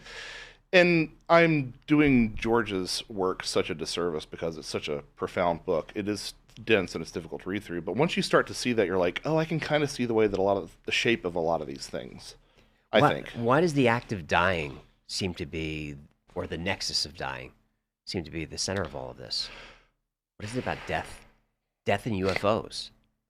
Yeah, I joke that the things that you can't talk about are what used to be sex and religion, right? Or sex, religion, and politics. Sex, religion, and politics, and UFOs. But I repeat myself, right? Yeah, I don't know. I mean, is this where we're going to segue into Ecology of Souls? Because once you draw back the string on that, the arrow goes flying. And let her fly. Okay. Ecology of Souls is worth, I mean, it's 1,000. It's 2 volumes. It's 250,000 words. Yeah. Oh, and it's got a separate volume just for appendices and endnotes and the bibliography. And I hate that it's that long. But the idea was to write a quaint little book on UFOs and death. And then it was like, to explain that, I have to have all this preamble. And it just seemed like I needed to do the topic justice. I think that, to your original question, that death keeps on cropping up because we're kind of misinterpreting what that moment is, what that NDE moment is. I just think it's one expression of these threshold moments, right? What I mean by that is, and this is why I asked if we're going to go off into Ecology of Souls territory. I had always been haunted by a statement from Anne Strieber, Whitley Strieber's wife. They were collecting correspondence in the wake of communion, probably one of the only places that you could write at the time if you were an experiencer. And Anne was making some notes from the correspondence, and one of the things that she noted that Whitley later related was, this has something to do with what we call death. Mm-hmm. Now, what we call death, I think, is a great little haunting phrase in and of itself. It is. But I heard that, and I was like, well, what do you do with that? Because again, there's what I want the phenomena to be, right? I really do want there to be fairies at the bottom of the garden. Like, I think that's cool, yeah. But you don't want there to be little green men from Zeta Reticuli. Well, I mean, yeah. I just want it to be numinous and weird. But I guess what I'm saying is, like, there's what I want it to be, and there's what I think the evidence is pointing towards. And there's a part of me inside that doesn't want this to be about death and about all just us and projections of us and drawing us into it. But there's a lot of evidence in that regard. So I thought about Anne's statement, and a lot of people have talked about this in passing. And I also thought about some other researchers who I thought have done impeccable work. Somebody who doesn't get nearly enough attention is Thomas Bullard, Eddie Bullard. Mm-hmm. Wrote UFOs Measure of a Mystery back in the 80s, which at the time was like the most comprehensive collection of alien abductions. made extensive comparisons between UFO experiences and shamanic initiation. Now we can unpack the problematism behind that term, shamanism specific to, Siberia, et cetera, but just shamanic figures in their communities, in their respective communities, which we might call medicine men or women or early religions. Yeah, just let's substitute any culture-specific term for that intercessor with the spirit world. Sure. He drew a lot of comparisons between UFO experiences and shamanic experiences in terms of the symbolism, in terms of the spaces that they were going to, most notably in terms of the dismemberment that people would have in shamanic initiations. Dismemberment? Yeah, so there was this idea that you would go to the spirit world and you would be taken apart and put back together again better, and then come back to serve your people. Similarly, one of the scholars of shamanism that is historically the most looked at, Mircea Eliade, talked about certain traditions talking about the shamanic initiation being given by the spirits a crystal in their head to facilitate communication. You see where this is going. Mm-hmm. All very salient points. So we've got Anne and the Death, and we've got Bullard and the shamanic initiation, and then you enter Kenneth Ring into the equation, who wrote the Project Omega, which talked about the similarity between UFO experiences and near-death experiences. And I have this reading list for everybody, by the way. Okay, yeah, it's a long Bullard, list. Ring, it's all here. And that's undeniable too in a lot of ways. They're narratives of ascent, as Diana Pasulka would call them. Does the DMT experience track with this? The ego death? Well, we can put a pin in that for a moment. Copy that. I'll get there. That's part of this equation too. This is part of my cork board. My cork board with the red yarn. A jazz guy's riffing. I let him riff. I'm not. I usually lose my way before the solo's done. But so tunnel. Oops, sorry. So tunnel experience, themes of ascension, of lifting up, going to certain spaces. Like there are a lot of descriptions of alien worlds that sound like afterlife meadows and such. People have seen aliens in near-death experiences. More often than not, they see beings of light, but that's been revealed as one of the more common yet underreported entities seen aboard craft in alien experiences are beings of light. So that's transferable there. That's absolutely true. It's Ray Hernandez's free study, his stuff that he did on that. They showed that beings of light were really common. So like all these things are starting to play well together. Then you do enter, see, I told you I'd get there. You do enter into the DMT and the altered states of consciousness space. Scripture has quite a few passages about beings of light. Sorry? Well, Scripture has beings of light. Yeah, well, the light imagery is everywhere, all over it.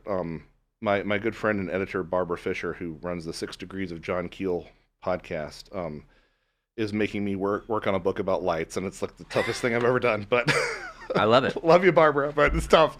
But yeah, that's one of the things, like you look through scripture and it's just like allusions to light and enlightenment. Yeah, exactly. It's like a UFO story. But the DMT entheogen sort of space, a lot of those were interpreted or thought of as being vectors for talking with the dead, right?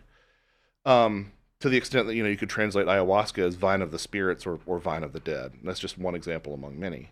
Iboga, you see similar descriptions about accessing the spirit world. Terrence McKenna said that, he thought of DMT as bungee cording into the bardo. Have you ever tried it?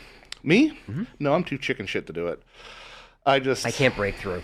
Well, and on the backside of recovery, I'm like, is this a really good idea? I don't know.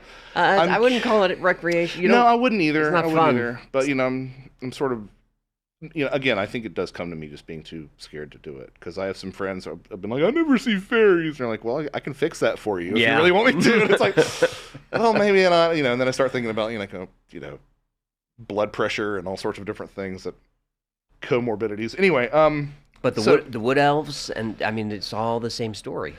Yeah, and there are allusions to people being taken apart and put together under ayahuasca by little beings. So it's just, it all starts to sound the same. And then you say, okay, well, the shamanic initiations oftentimes take you to the land of the ancestors, or at least to or past the point of death and near-death experience, and bring you back with powers. Near-death experiencers come back with supposedly abilities of clairvoyance and precognition and all sorts of things. UFO experiencers have this happen too. People don't talk about it enough. True. Joe McMoneagle. These people all experience poltergeist effects. Valet said it was the rule rather than the exception that experiencers had poltergeist effects in their lives after their sightings. So we're checking the shamanic initiation box, we're checking the near-death experience box, we're checking the UFO box, we're kind of checking the DMT box to a degree. Mario Kitness and David Lukes did a study that showed that a lot of people who have used psychoactive substances have reported an uptick in things like spontaneous out-of-body experiences and poltergeist effects and such like that. And trips to fairyland. A tunnel. Like, if you go to... I had the privilege of... The second honeymoon. The first honeymoon was to Blue Ridge, where I drunkenly summoned Bigfoot. The second honeymoon was to Ireland, and just to have a sense of place and to go there and to go these places and really be like, oh, that's what this is all about. A lot of these fairy forts include these subterranean passages called souterrains, which are these. It's not really known entirely what they were used for. Perhaps storage, perhaps for hiding. But some of them stretch for miles underground. And so it's very similar to the idea of you reading a lot of these fairy stories, like, oh, the person went through a tunnel to fairyland. Tunnel experience to a pastoral locale. That's the near-death experience. The tunnel experience is the beam of light that the UFO takes you on. The tunnel experience is prefigured in some of the shamanic stuff as well. So it all starts to kind of play together, but then you've got to say, okay, well, are these all crossing over to the afterlife, depending on your spiritual tradition, and coming back? Because it doesn't... I have a hard time. I can do that with the shamanic thing, right? I can say that initiates are taken past the point of death and brought back, because that stretches back into classical traditions. And I can do that obviously with near-death experiences. It's baked right there into the name. I can do that with fairyland, because fairies have this association with the dead. I have trouble doing that with the UFO thing, and I have trouble doing that with all the altered states of consciousness entheogen thing. So I would posit rather that we have these threshold events. Thresholds, tricksters. Mm-hmm. We have these threshold events where we go and we come back different. And I don't know what that other space is. If you really are still in 2026 holding on to materialism, that's fine. Whatever. We'll wait it out. And you really want to say that these are other dimensions, that's fine. I can meet you there. But we've been talking about it for thousands of years. It's the other world. It's Tir na Nog. It's Oz, it's Middle Earth, it's the imagination. I think it's all these things. And if you go there and you come back, you survive that ordeal, it's the hero's journey, right? You come back with these abilities that I can't explain. But if you do spend time with this cohort, we were talking about this a little bit earlier, you do start to notice these strange things happening around them that you're like, that, as someone who I've had my death and rebirth experience, I guess, but as someone who's never had an alien abduction or a near-death experience per se, or any of these things, it's like, this doesn't happen to me all the time, and this happens to you, and it really does seem to. I'm observing this cloud of strangeness around you, and so that's sort of what I tried to do with Ecology of Souls. To answer your question 30 minutes later, is to put all these things in dialogue with each other and to make them play together, because all true narratives must reconcile, right? They must. And I see too much worth preserving in the work of Bullard and the work of Ring. Too many similarities to the fairy stuff and the work of Valet. I'm like, okay, well, how do these things all have to play together? I think it's the death thing. I really do. I just don't think we know what death is. We don't know what death is. Yeah. Why wouldn't it be birth instead? Well, that's an interesting idea that, is sort of alluded to.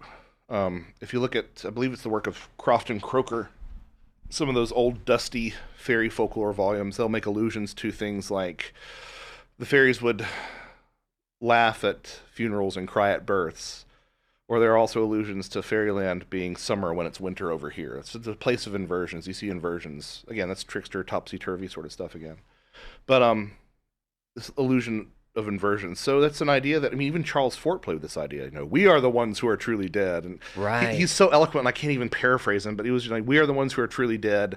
We've emerged from this, we will someday emerge from this cloudy pseudo-existence into, the true light of our actual lives. I hope he's right. I hope he's right too, and I think that he's even... Expedia and Visit Scotland invite you to come step into centuries of history that await in Scotland. Castles steeped in legend walk along cobblestone streets. Come share the warmth of stories passed down through generations. This is a place with a past that is fully present today and all yours to explore. Plan your Scottish escape today at expedia.com/Visit Scotland. Even if I didn't have my own faith background, I think I would still say that he's right. Right. I think that there are certain hills that I will and won't die on. The psi phenomena hill is one that I will die on. I wasn't aware until I watched your interview with, I guess it was Eric, that the Daryl Bim stuff had been replicated. Yep. So you've got that. You've got some of Dean Radin's work. But there's some tricksterism with Bem as well. Yeah, I mean, because well, okay. Because initially he couldn't be replicated. Right. And they couldn't really understand it, but it has been since. Well, and that's where you sort of invite in Rupert Sheldrake through the back door, right, with morphic resonance. So Rupert Sheldrake, biologist and parapsychologist. That's the episode that I'm releasing tomorrow. Oh, okay, then I'll keep my mouth shut. Just watch that episode. No. But yeah, but yeah, it's exciting because. So was this possible? Was this possible until Daryl Bim broke the seal? Right. I don't know. For the pre-sentiment studies. Well, now you have to talk about Sheldrake. Well, okay, so Sheldrake's idea was that, among his many ideas, because he's done some really interesting work on pet telepathy and whatnot, but the idea that there's a thing that he coined as morphic resonance, which is basically the first time something gets done, it's easier to get done later. Rats in a maze on the West Coast running the maze first will have a more difficult time than rats on the West Coast because something about the collective unconscious, maybe, of that species has learned how to maze well, right? Yes. So nature has memory. Yeah. And if you look at like sports, that seems to be the case, right? Because records are broken. It's like nobody's ever going to break this record, and then that record's broken, and the bar keeps on getting raised higher, and people keep on meeting it. But I will die on because of people like Sheldrake and like Bim and like Dean Radin, who have been, especially Radin, trying to play by the rules of laboratory experiments. That's a hill I'll die on. But the near-death stuff is I'm close. I don't know if I'm dying on that hill, but I'm definitely being like mortally wounded on that hill. Okay. You know what I mean? Okay, that's fair. What about the reincarnation hill? Well, that's a good one too. I mean, because there's good research. There's great research on it. There's University of Virginia, is it Jeffrey Long, I believe. I used to be able to spout this name off the top of my head, but there's really compelling stuff. With my boys, I was kind of hoping that they would say something to me about a past life before age 7. Also, they're identical twins, so I kind of wanted to do those twin experiments, but no twin telepathy either. But yeah, I mean, the reincarnation thing, I think, is part of it too. That's where I break with traditional Christianity, although I think there are ways you can sort of blur the lines to make it fit. But I think you can. I think you can. I mean, and just I get so tired of. I mean, I'm probably rambling, so I apologize, but I find the reincarnation stuff to be much more compelling than the criticisms of it. So I get so tired of these low-resolution interpretations. It's like, well, why are there more people on Earth now than there ever have been? I'm like, well, how many waves can be on the ocean? How come 5 people said that they were Napoleon at my dinner party in their past life? Well, I don't know. Maybe they'll have a 5th of Napoleon. I don't know.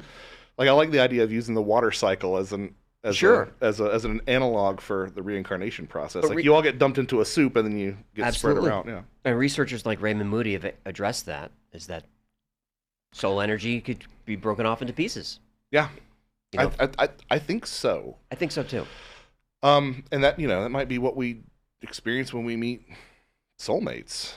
As we see a spark of that other thing that's inside of us, or even people that you just get along with. There's some people that you get along with right from the start. There's some people that you kind of don't want to be around, like you. But that's Moody's work as well, is these soul groups, and you just hit it off with somebody. Yeah, 100%. And you're just going through the experience together. I mean, you've had these experiences with people where, no matter what you say, they're not picking up any of your references. And you have to explain all your aside jokes. And you're like, well, I should have never made that joke because now I'm having to explain it. And it's just, awkward all the way down. There are a couple musicians that I work with and I love them, but it's the same way. It's like, well, maybe we are our Venn diagram of soul pieces does not mean. That's true. As a former stand-up, I've played to rooms where nobody was in my soul group. That's very true. I bet. Yeah. So that's Ecology of Souls. I mean, so so the idea. But see, you see all that you have to get to before you can have that UFO conversation, right? And we're not really connecting it with death. I'm sorry? We're not really connecting UFOs with death yet. No, I mean, this is just the preamble, which is why it got split into two things. And you mean we as a culture, or we in this room? Really, all of it. I mean, yeah, it's. I can't make the connection, but I feel like there's something to it. I mean, well, let me expand a little bit more. We've got the narrative, the nuts and bolts, the aerospace, but I think you have even brought to everyone's attention that we're seeing more experiences that are spiritual and less that are abduction. Right. Like the narrative is changing culturally. That's what the phenomenon does, I think. The late Earl Grey Anderson, head of SoCal MUFON, said that, before he passed away, said that he was noticing that a lot of these narratives in the UFO phenomenon are shifting more towards like downloads, astral traveling, consciousness excursions. Structured craft are shifting a lot towards more lights in the sky. Yes. And I have multiple thoughts about this. One of them is that as we globalize and we lose our cultural idiosyncrasies, we're seeing a truer, more stripped down version of the phenomenon, right? So instead of seeing, I don't know, a flying chariot or a flying saucer, we just see the light that was there all along, right? Just an orb. Because culture is not as distinct as it once was in a globalized era. Right. I mean, before Kenneth Arnold said saucers, it's misinterpreted. He didn't see any saucers. Yeah, they're like batwing chevron sort of things. Yeah. But then now we're in fourth wall phantoms territory. Oh, we can't get there. We're not there yet. We got to people ended up seeing saucers, but hang on. So we'll go to break. We'll come back to fourth wall. But if you want to make a point, do it. Yeah, I would just say that so the phenomenon seems to change and adapt. It seems to continue to be changing and adapting. Even disclosure, for better or worse, has changed and adapted. There are people talking about things, aspects of the phenomenon that you didn't used to hear. The people in that audience in those hearings read some very strange books. Mm-hmm. Let's just say that. Mm-hmm. It's almost as if the front-facing effort to get people to acknowledge UFOs is giving them the most palatable version. Here are the nutsy-boltsy things. We won't quite talk about the psionics and the extended consciousness and the death connection, because you want to talk about something that would really be catastrophic disclosure, it would be the death connection. Of course, right? But you know they're tracking that and researching it. Always have been. 100%. Some stuff that I'm not. I hate it when people talk about insider knowledge, but I just don't want to be gauche or anything and say something. But anyway, people are reading weird books on this stuff. People are authoring weird books on this stuff who are at the forefront of the disclosure movement, right? Mm-hmm. And I think that we're going to continue to see this get weirder and weirder and weirder if this current disclosure effort takes root. And look, it's gotten farther than I ever thought it would this time.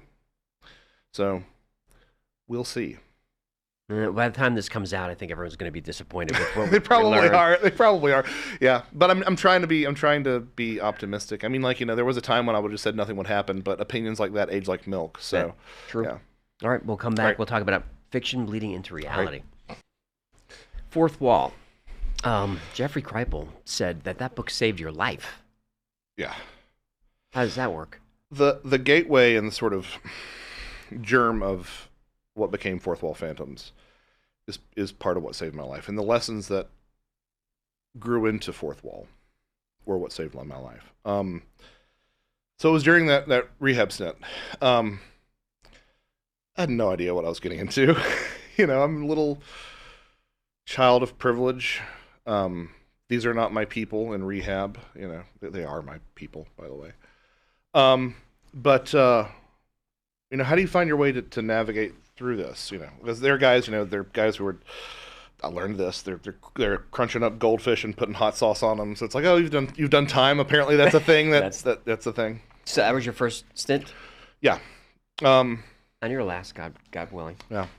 Knock on wood. Mm-hmm. But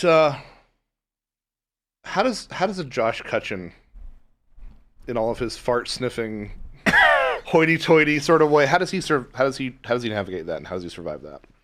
After acknowledging that these are your people. In comes Carl Jung and Joseph Campbell. Really? To save yeah. So I journal. I filled up like 2 journals in the time that I was there. Just writing. I got known as the writing guy. How long did you do? 30? I did like 12. Okay. I should have done 30, but I should have done 30, but we're also 6 years later, so I don't know, you know. Yep. But what really helped me was trying to pinpoint where I was at in the hero's journey, because this is not the way life is supposed to go, right? You're not supposed to wind up in, you know, a sort of prison-esque sort of vibe, you know. So you're in the cave searching for the elixir? Yeah. Well, it was the belly of the whale. Okay. It was the belly of the whale. And then what do you do after you get out of that? Like, what does slaying the dragon mean? You know, does it? Because this isn't a dragon that you slay, right? You don't. It's got to look different than that. Mm-hmm. So it was by leaning into archetypes and leaning into that sort of hero's journey thing, and finding strength in those synchronicities with Saint Moses and all that stuff. It really felt like something was plugged in and saying, you know, this matters. You know, this is the way out if you do it right. And to, quite frankly, toss aside that connection to whatever this other thing is, which was so tangible. You know, weeping up and weeping back. Like, that was to toss aside everything that you learned from interacting with the divine, to go back out there and do your thing back the way you were. It just seemed like it wasn't just bad for me, it wasn't just bad for my family, it wasn't just disappointing, it was blasphemous, is really what it felt like. You felt like you turned your back on God? It felt like it would have. Or rather, more to the point of the lessons that evolved into Fourth Wall Phantoms, it would have been making a shitty story, right? It would have been going against that narrative direction, that empty riverbed, that dried riverbed that Jung talked about. Mm-hmm. It would have been like not following that. Like, I think that God, the universe, if you're more inclined, wants you to follow some of these paths. They're paths of least resistance that are sometimes the best paths for you. Totally agree. And if you can learn and listen and lean in those moments, then things will turn out for the better. So the entire introduction to Fourth Wall Phantoms is me navel gazing and sharing my rehab experience. But just to show that these ideas have real stakes. And I think when you expand those up to the macro level, to the societal level, I think they have even deeper stakes, about the stories that we tell ourselves, about the cynicism and dystopia that we've sort of been reveling in. I mean, honestly, like, don't get me wrong, I love irony and, you know, that Robert Downey Jr.-esque snark as much as the next person, but there's something inauthentic about it, I think. Well, then this is a detour I want to take. Yeah. Usually an author's first novel, they can't help but reveal a lot of themselves. So The Old Ways Never Died, 2023, is a musician in rural Georgia having experiences, difficult relationships, and struggling with alcoholism. Yeah. A musician in North Georgia. Yeah, I call it my Appalachian addiction goblin trauma drama. Yeah. So are you... was it Robert Coulter? Yeah, Rick Coulter. Rick Coulter. Robert Coulter is actually the name of a tuba player in Atlanta. Oh. He wrote me as like, oh, that was me. And I'm like, no, it wasn't you. It's Rick Coulter. It's Rick Coulter. So what are you working out in that novel? Well, so the pre and post rehab experience was sort of trending towards looking at fiction in general. So during the pandemic, I was putting together a collection of essays that I was editing and contributing to, but editing of people whom I admired about fairies in film and how certain films talk about fairy folklore in authentic ways. And then after rehab, it was the novel, which was me processing, which sort of pointed me in the direction towards Fourth Wall Phantoms, which is nonfiction about fiction, right? And in the novel, sometimes I feel kind of sheepish about it because it's like, thank you for attending and reading my therapy session, everyone. But, I always wanted to. But you needed to do that. I absolutely needed to. I mean, I wanted to. So much of that book is pulled straight out of my rehab journals. It really is. Phrases and stuff that people said to me and stuff like that. I also wanted to see if I could write a novel. My favorite fiction is there's the monster, but the monster also symbolizes something. There's something going on under the hood, so to speak, with the monster. I thought that a generational fairy curse kind of looks a lot like addiction. And alien abductions kind of look like hangovers. Post-alien, you wake up in your dry mouth and you don't know where your pants are and you can't remember what happened last night after a certain point. Well, how does Rick Coulter change at the end of the novel? He realizes that he doesn't have to be perfect. He makes peace with who he is, in terms of who he was told he was versus who he truly is. And he's not as self-centered as he is at the start. But to do that, he has to give up something that's very important to him, which is the same thing that I gave up that was very important to me. I just got done going through the audiobook version of it with Micah Hanks, and there's some stuff I'd probably change, but at the end of the day, it really does encapsulate. I say that Ecology of Souls has my head in it, and Fourth Wall has my soul in it, but I think Them Old Ways Never Died has my heart in it, in terms of the relationship that I developed with those characters and how they have taken me through my journey in the time since. Now, look, another aspect of writing the novel was sort of pragmatic. I'd heard these stories even from like real straight-laced atheist materialist friends of mine who are authors, that it's like, yeah, you're writing a book, and if you have really well-developed character, they won't let you do stuff. And I'm like, that's true. Can you say that again for the people in the back? Like, what are you... That's like, true. It's true. It's totally them, true. Follow them where they go. And I started wondering what that was, and I wanted to experience a little bit of that. I did get a little bit of that, not too much, but I got a little bit of that. So it was, again, part of this journey that I was progressing on towards what would end up becoming Fourth Wall Phantoms. Well, you've heard Stephen King, same methodology, PKD. Mm-hmm. Did you feel like you were writing inspired? Channeled. There was one chapter especially that needed substantive revisions, and it wasn't the sense of like, oh, Josh, you messed this up. You didn't do. It was like, because when I rewrote it, it was like, oh no, the transmission was garbled. Like it was that sense. It was like, no, this is coming in a much more fluid way. This is the way it always should have been, right? So there was very much that sort of sense. And it back to what you were talking about, like, it's one of my favorite things that Stephen King has said. I think he originally said it in Bag of Bones, but I think character's an author saying, like, the real work happens with the boys in the basement. The blue collar work in the boiler room, in the deep of your subconscious. That's where the story really takes place and takes form.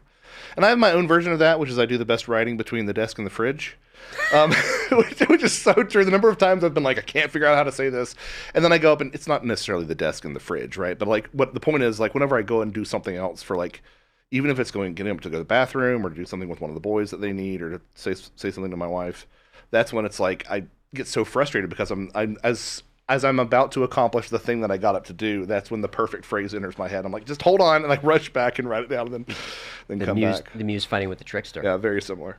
Hold on a minute. That's okay.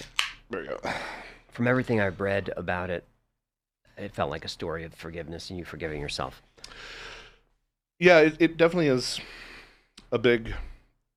There's a lot of stuff that I ended up working out in myself. There's some relationships, some father-son dynamics that weren't father-son dynamics. They were grandfather-grandson dynamics in that book. But yeah, a lot of it was that, and just trying to find a way to commemorate not only my time struggling with what I struggle with, and I guess continue to struggle with, but also, quite frankly, to commemorate what a lot of musicians went through during the pandemic. I was fortunate enough to have music and my writing, which to this day, I'm so glad that I can switch back and forth between the two because I used completely different parts of my brain. Mm-hmm. But, a lot of my friends who were just performers didn't really have that. And No. It was a painful thing to watch happen. It really was. To come to Fourth Wall Phantoms, it's you've got all this nonfiction, which essentially is not provable.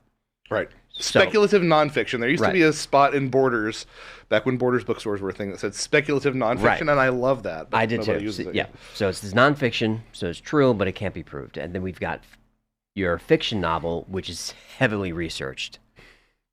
Yeah. Well, it's part of it was trying to say what would happen if you were faithful to fairy folklore in fiction, because that doesn't happen very often. Right. So that was part of that attempt. Yeah. So Fourth Wall is born from the novel. It feels like this sort of meta commentary. It was that trajectory that I was talking about. So looking at let's kind of say how loyal some fictions are. Okay, let's kind of write your own fiction, and then this was like,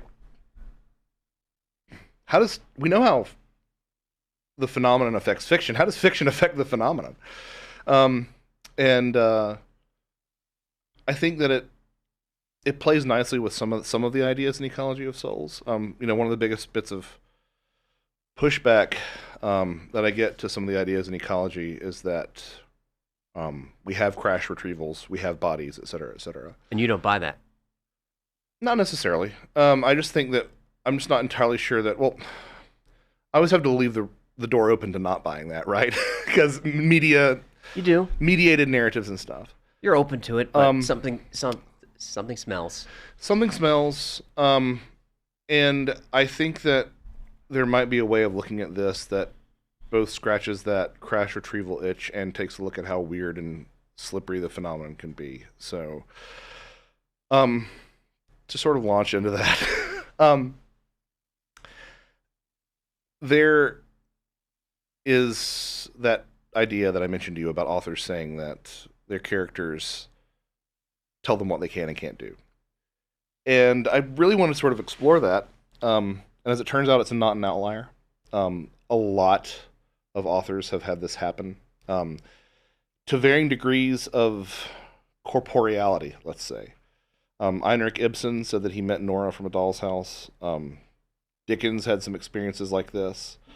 Most famously, Alan Moore and John Constantine. He was sitting in a sandwich shop in London and says that somebody walked through the door that looked just like John, and they sort of acknowledged each other.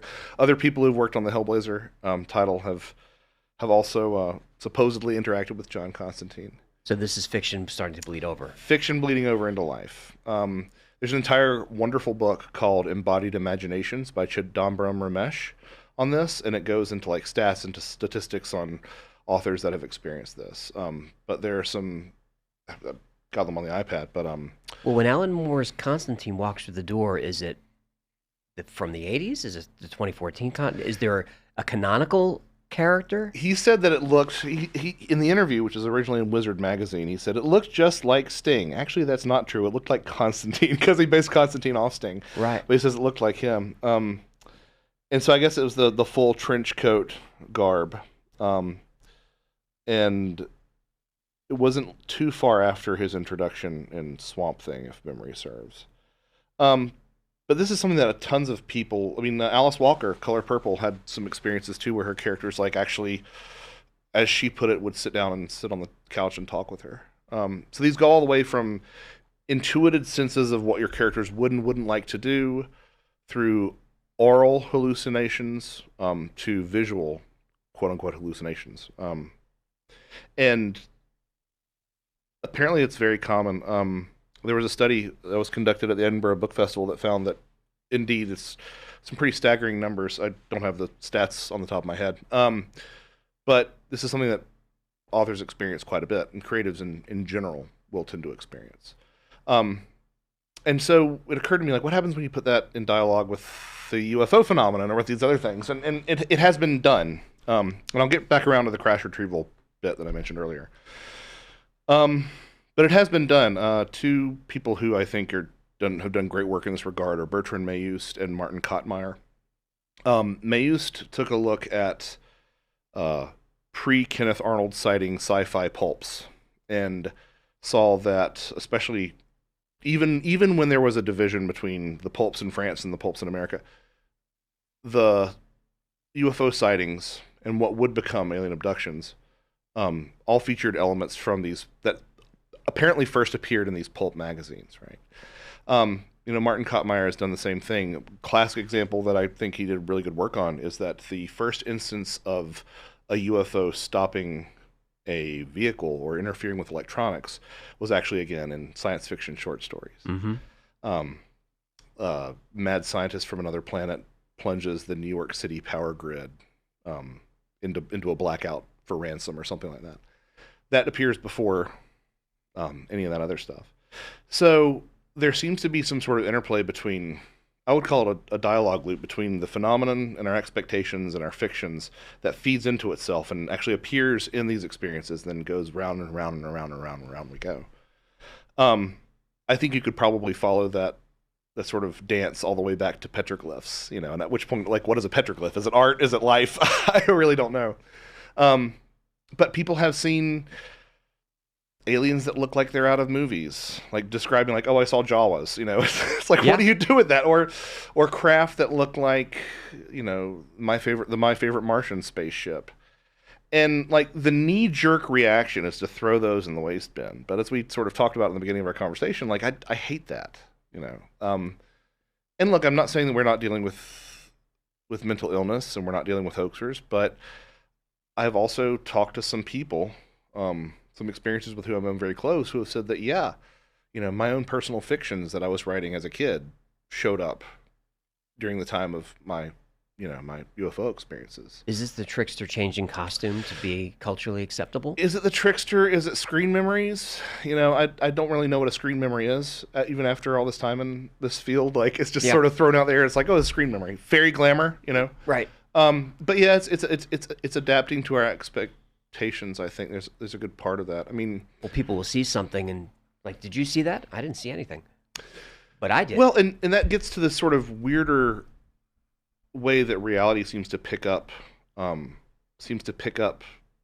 fictions in general. I mean, Kottmeyer at one point was talking about how he threw out a UFO report because it featured lithium crystals, and that sounded too much like dilithium crystals. But now we have lithium batteries, so like I don't know where these lines intersect, but obviously you can see where this starts to interface with Eric's retrocausality. I was just thinking of that. Yeah. So the question is, thinking of Bob Lazar. Retrocausality or manifestation? Mm-hmm. That's at the root of it. Which I have this great anecdote in Fourth Wall Phantoms where I was playing a video game, Alan Wake 2, because the Remedy studio does great stuff, and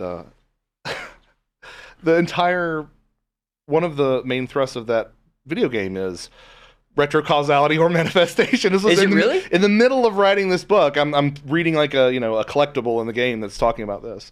If this happens, how do you bring up Sheldrake where nobody's heard of Sheldrake while I'm writing that episode? There's something. Come on. There's something in the So another weird thing that happened to me was like, I was like, okay, this is weird that I'm playing this game as I started writing this book. And I'm brushing my teeth a couple of days later, and for some reason, this sort of inversion of a common phrase pops into my head, and it says, if you can't join them, beat them. And I'm like, I don't know why that popped into my head, but I tried to is that insightful at all? If you can't join them, beat them? I guess maybe.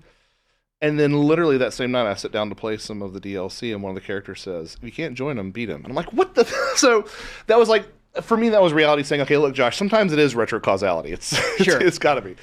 But I think that if you look at, I think that I would prefer that there be a version of this that is manifestation, because this is all manifestation, right? I mean, somebody decided to design this, and it was in their head at some point, and they carved it and they molded it, and now it literally is made manifest. This is like occultism 101. Sure. And so, you put that alongside of all the creatives who talk about ideas coming to them as opposed to them coming up with ideas. Quote apocryphally attributed to Jung, also attributed to Hillman, was people don't have ideas, ideas have people. Mm-hmm. if you've ever been involved in a creative process, you know that this has happened to you at some point. Very much so. Yeah. In fact, I wait for it. That's a great idea. To sort of like set, not a trap or an ambush, but like to sort of put yourself, I mean, that might be what the use of drugs in these situations is, right? It's just making yourself receptive to these ideas that come floating along. Like some writers want to smoke pot when they write. I can't do that. Right. But right. that Yeah. just makes them open to the muse, which I 100% totally believe in. Yeah, I totally believe in it too. You know, Tolkien thought that he exhumed Middle Earth more than inventing it. So, you know, P.L. Travers, who wrote Mary Poppins, who was a mentor of Whitley's, actually, talked about ideas coming along as like these little balloon ideas, these free-floating balloons that you sometimes grabbed hold of. Excuse me. Where do those ideas come from? Do they come from the collective consciousness, or is that retrocausality? That's the eternal debate, right? That's the eternal debate. Because Eric will say that's just you giving yourself a pat on the back. And so I think that retrocausality is in there, but that's when I would invoke the sort of earlier discussion that we had about the center of that time loop is the ex nihilo. And for me, ex nihilo is the creative act. I'm with you there. It is the spoken word. It is a narrative. And I think narrative and sacrifice runs everything. Like, it really starts to feel that way the older I get. The muse doesn't feel like me when it's there. It feels very different. I don't know if you experienced that. I mean, look. You said channeling. The best thing that I've ever composed was when I was, shit-faced. So, I mean, which is, sure. I mean, like, Tom Waits wrestled with this because he's like, you get to a certain point because he got sober. And he's like, you get to a certain point and you're like, well, what if, like, how much of this is me and how much is the sauce, Right. So again, I think it's not an either or proposition, but but yeah, there is this sense that it's more akin to possession. Yes. And if you've ever been in a flow state, it's kind of the same way. Like, yes. I listen back to me, like, look, don't get me wrong, I got plenty of bad solos that are all across the internet. Okay, bad bass lines, bad all sorts of stuff. But every now and then I'll listen to something and I'll be like, that was not me. Like, it's me playing it, but that was not me. And sports figures will talk about the same thing. So there seems to be an interplay. I want to talk about Predator and Bigfoot here in a minute, but let's put a pin in that, because I opened this whole conversation with trying to find a logical exemption for crash retrievals.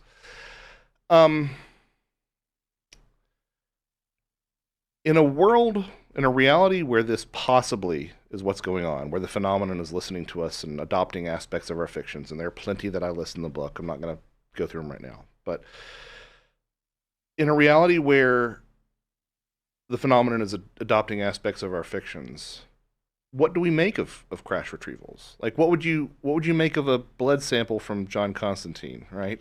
Right. or a bit of Mjolnir, if you got that. Like, right. What would that look like? Would it come back with like, oh, isotopes we can't make, materials we can't create on Earth? Is that what it would look like? I don't know, but it gives me some wiggle room, I think. And I'm more of the opinion now. There's a great book called Illuminations, I believe it is, by Eric Wallet, that talks about, among other things, the possibility that some UFO phenomena are mass formation poltergeist events. As we've alluded to, poltergeists seem to be as much a product of the human psyche as they are ghosts, right? And that's kind of a Keel interpretation. It is. Wallet makes a great point that a lot of that falling leaf motion that you see in UFO accounts again and again is exactly the way that apports fall from the ceiling in poltergeist events. And there's already, as we've sort of mentioned, as Dr. Vele said, a connection between poltergeist and UFOs. Poltergeist supports this, that, the other. I'm not sure that crash retrieval isn't, and even bodies, maybe. I'm not sure that they're not more akin to apports. By which I mean, how do we distinguish these things that come from somewhere else, another dimension, and manifest fully formed? How do we distinguish those from something that just wasn't in our reality? There's this great bit of research by Dr. Steve Mira, who was working on a longitudinal poltergeist case. What's a longitudinal poltergeist? It's just over time. Okay.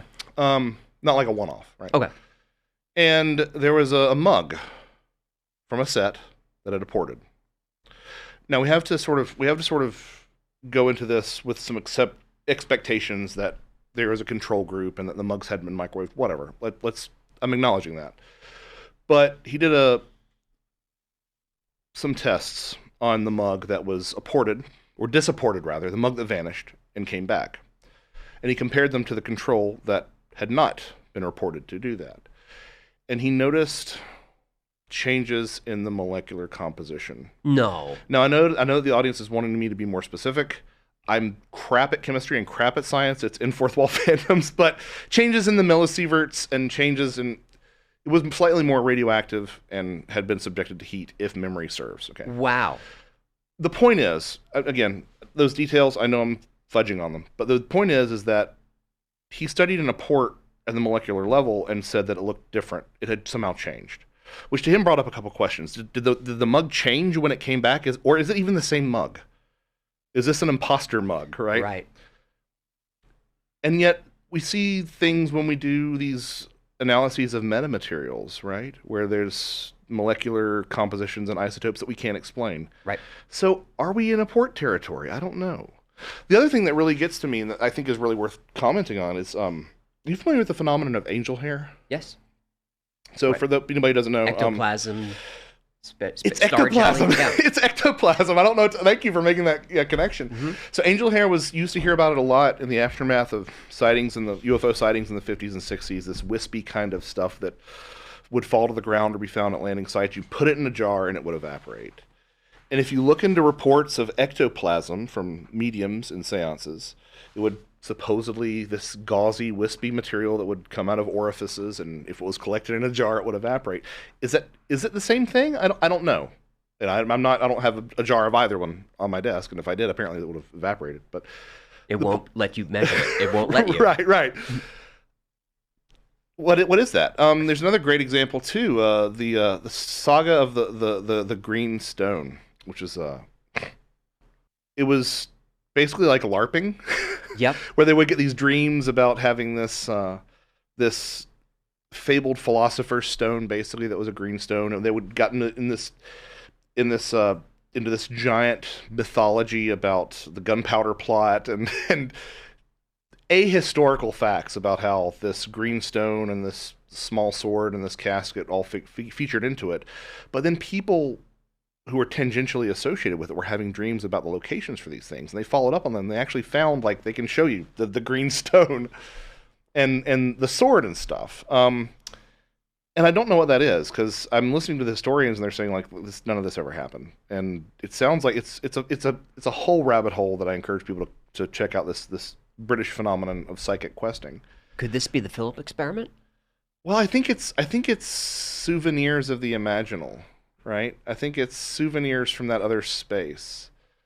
And well, it's the Philip experiment is they create a character. Well, right, it's something being created from whole cloth, right? And they know it's fake, and yet they still they do a seance, and the still thing about the thing about the green stone stuff though is that, like, we've got the actual thing, we've got the actual object that you can see and hold and handle, which is like saints' relics, fairy boots, fairy flags.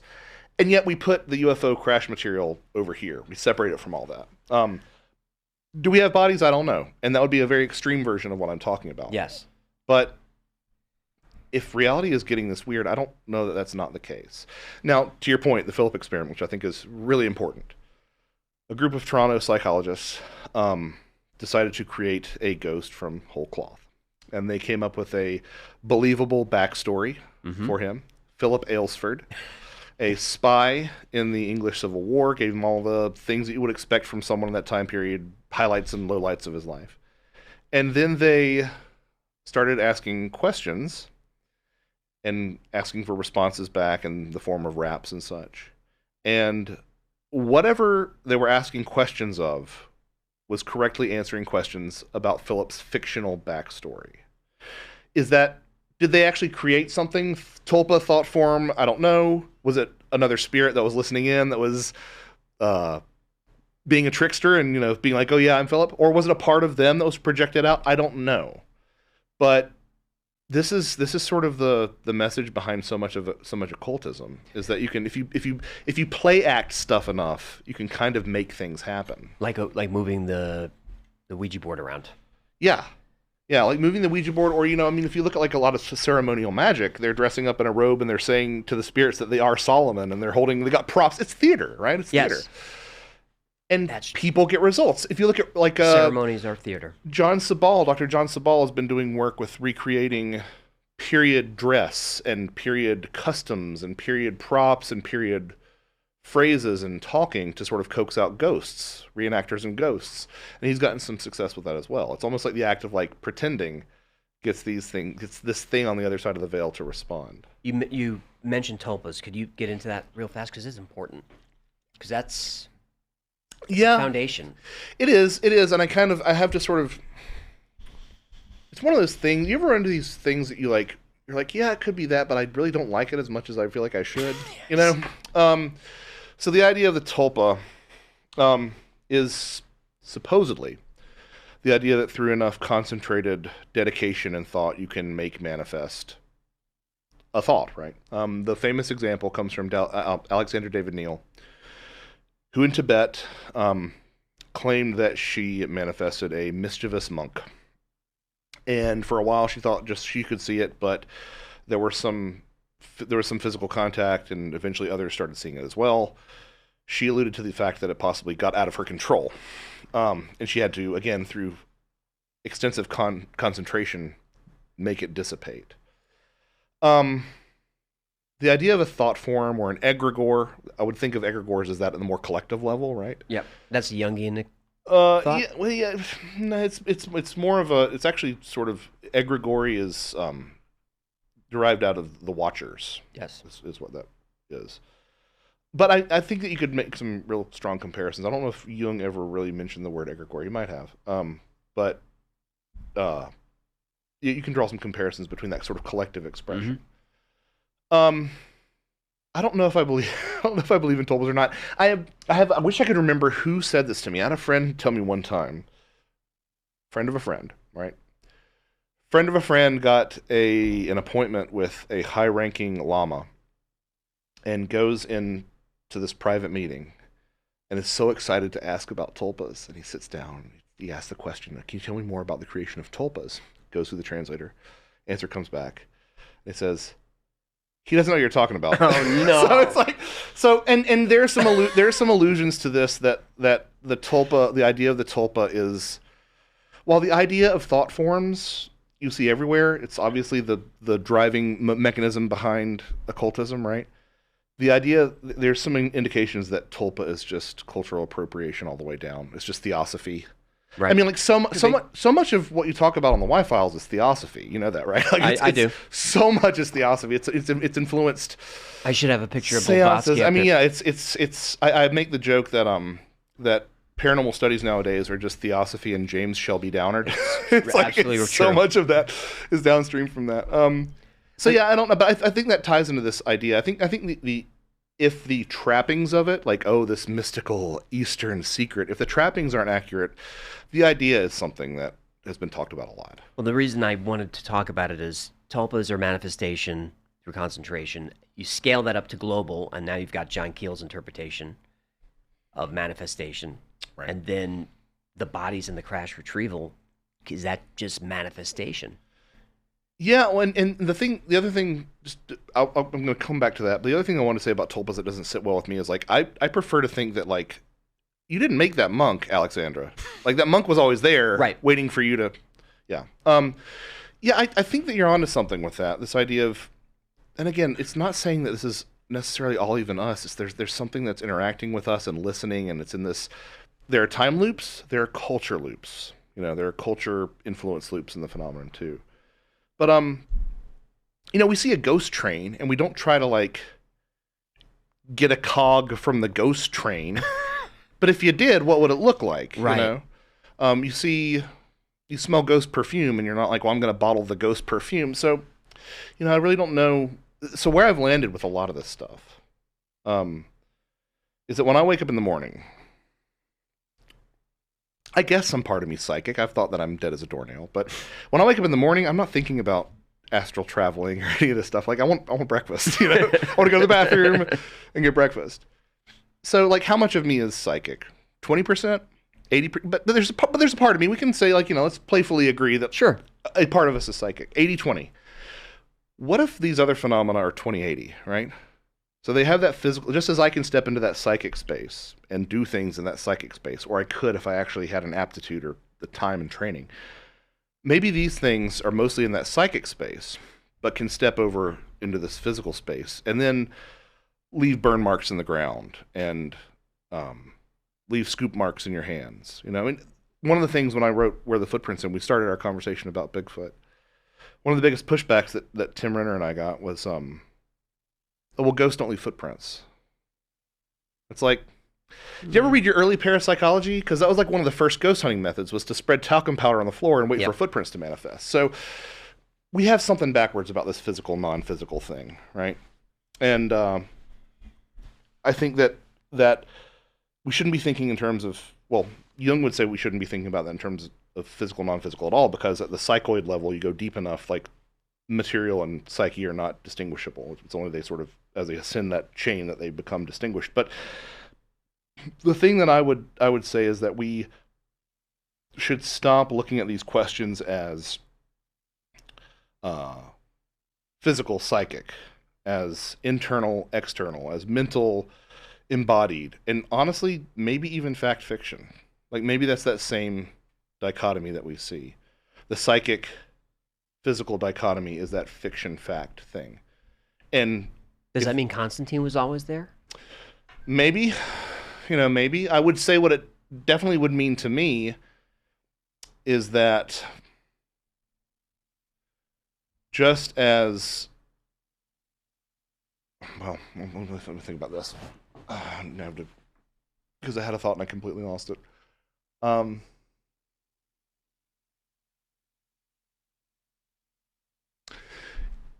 I would have to say that maybe Constantine was always there. I don't know. I mean, I don't want to deprive too much of our agency, because I just push back against tulpas being, My gut goes there, though.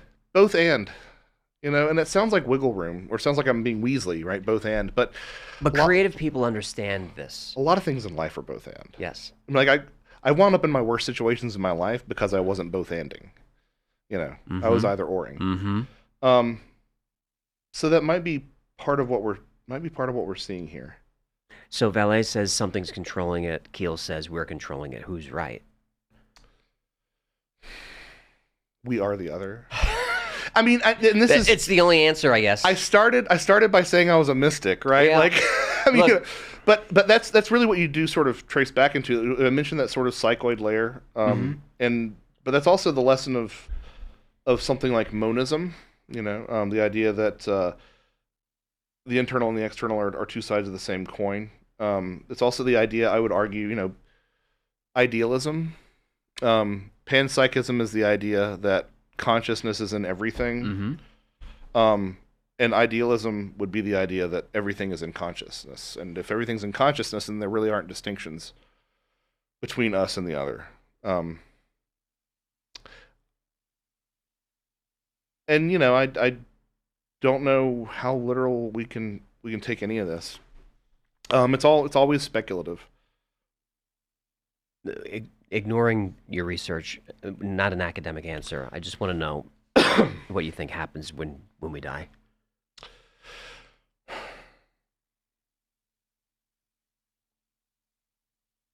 Very simple question that you've thrown my way.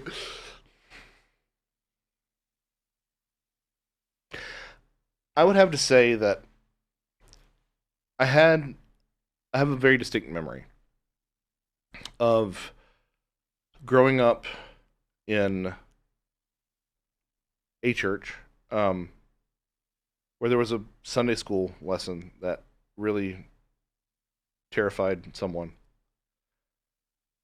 And part of the lesson was, it evolved into a place where the Sunday school teacher basically said, I think when you get to heaven, you might not even recognize your family. Which for a child is a terrifying thing to say. Like, you might as well be saying that there's nothing, right? Yep. But I'm not sure that that's not the case now, 41 years into my life.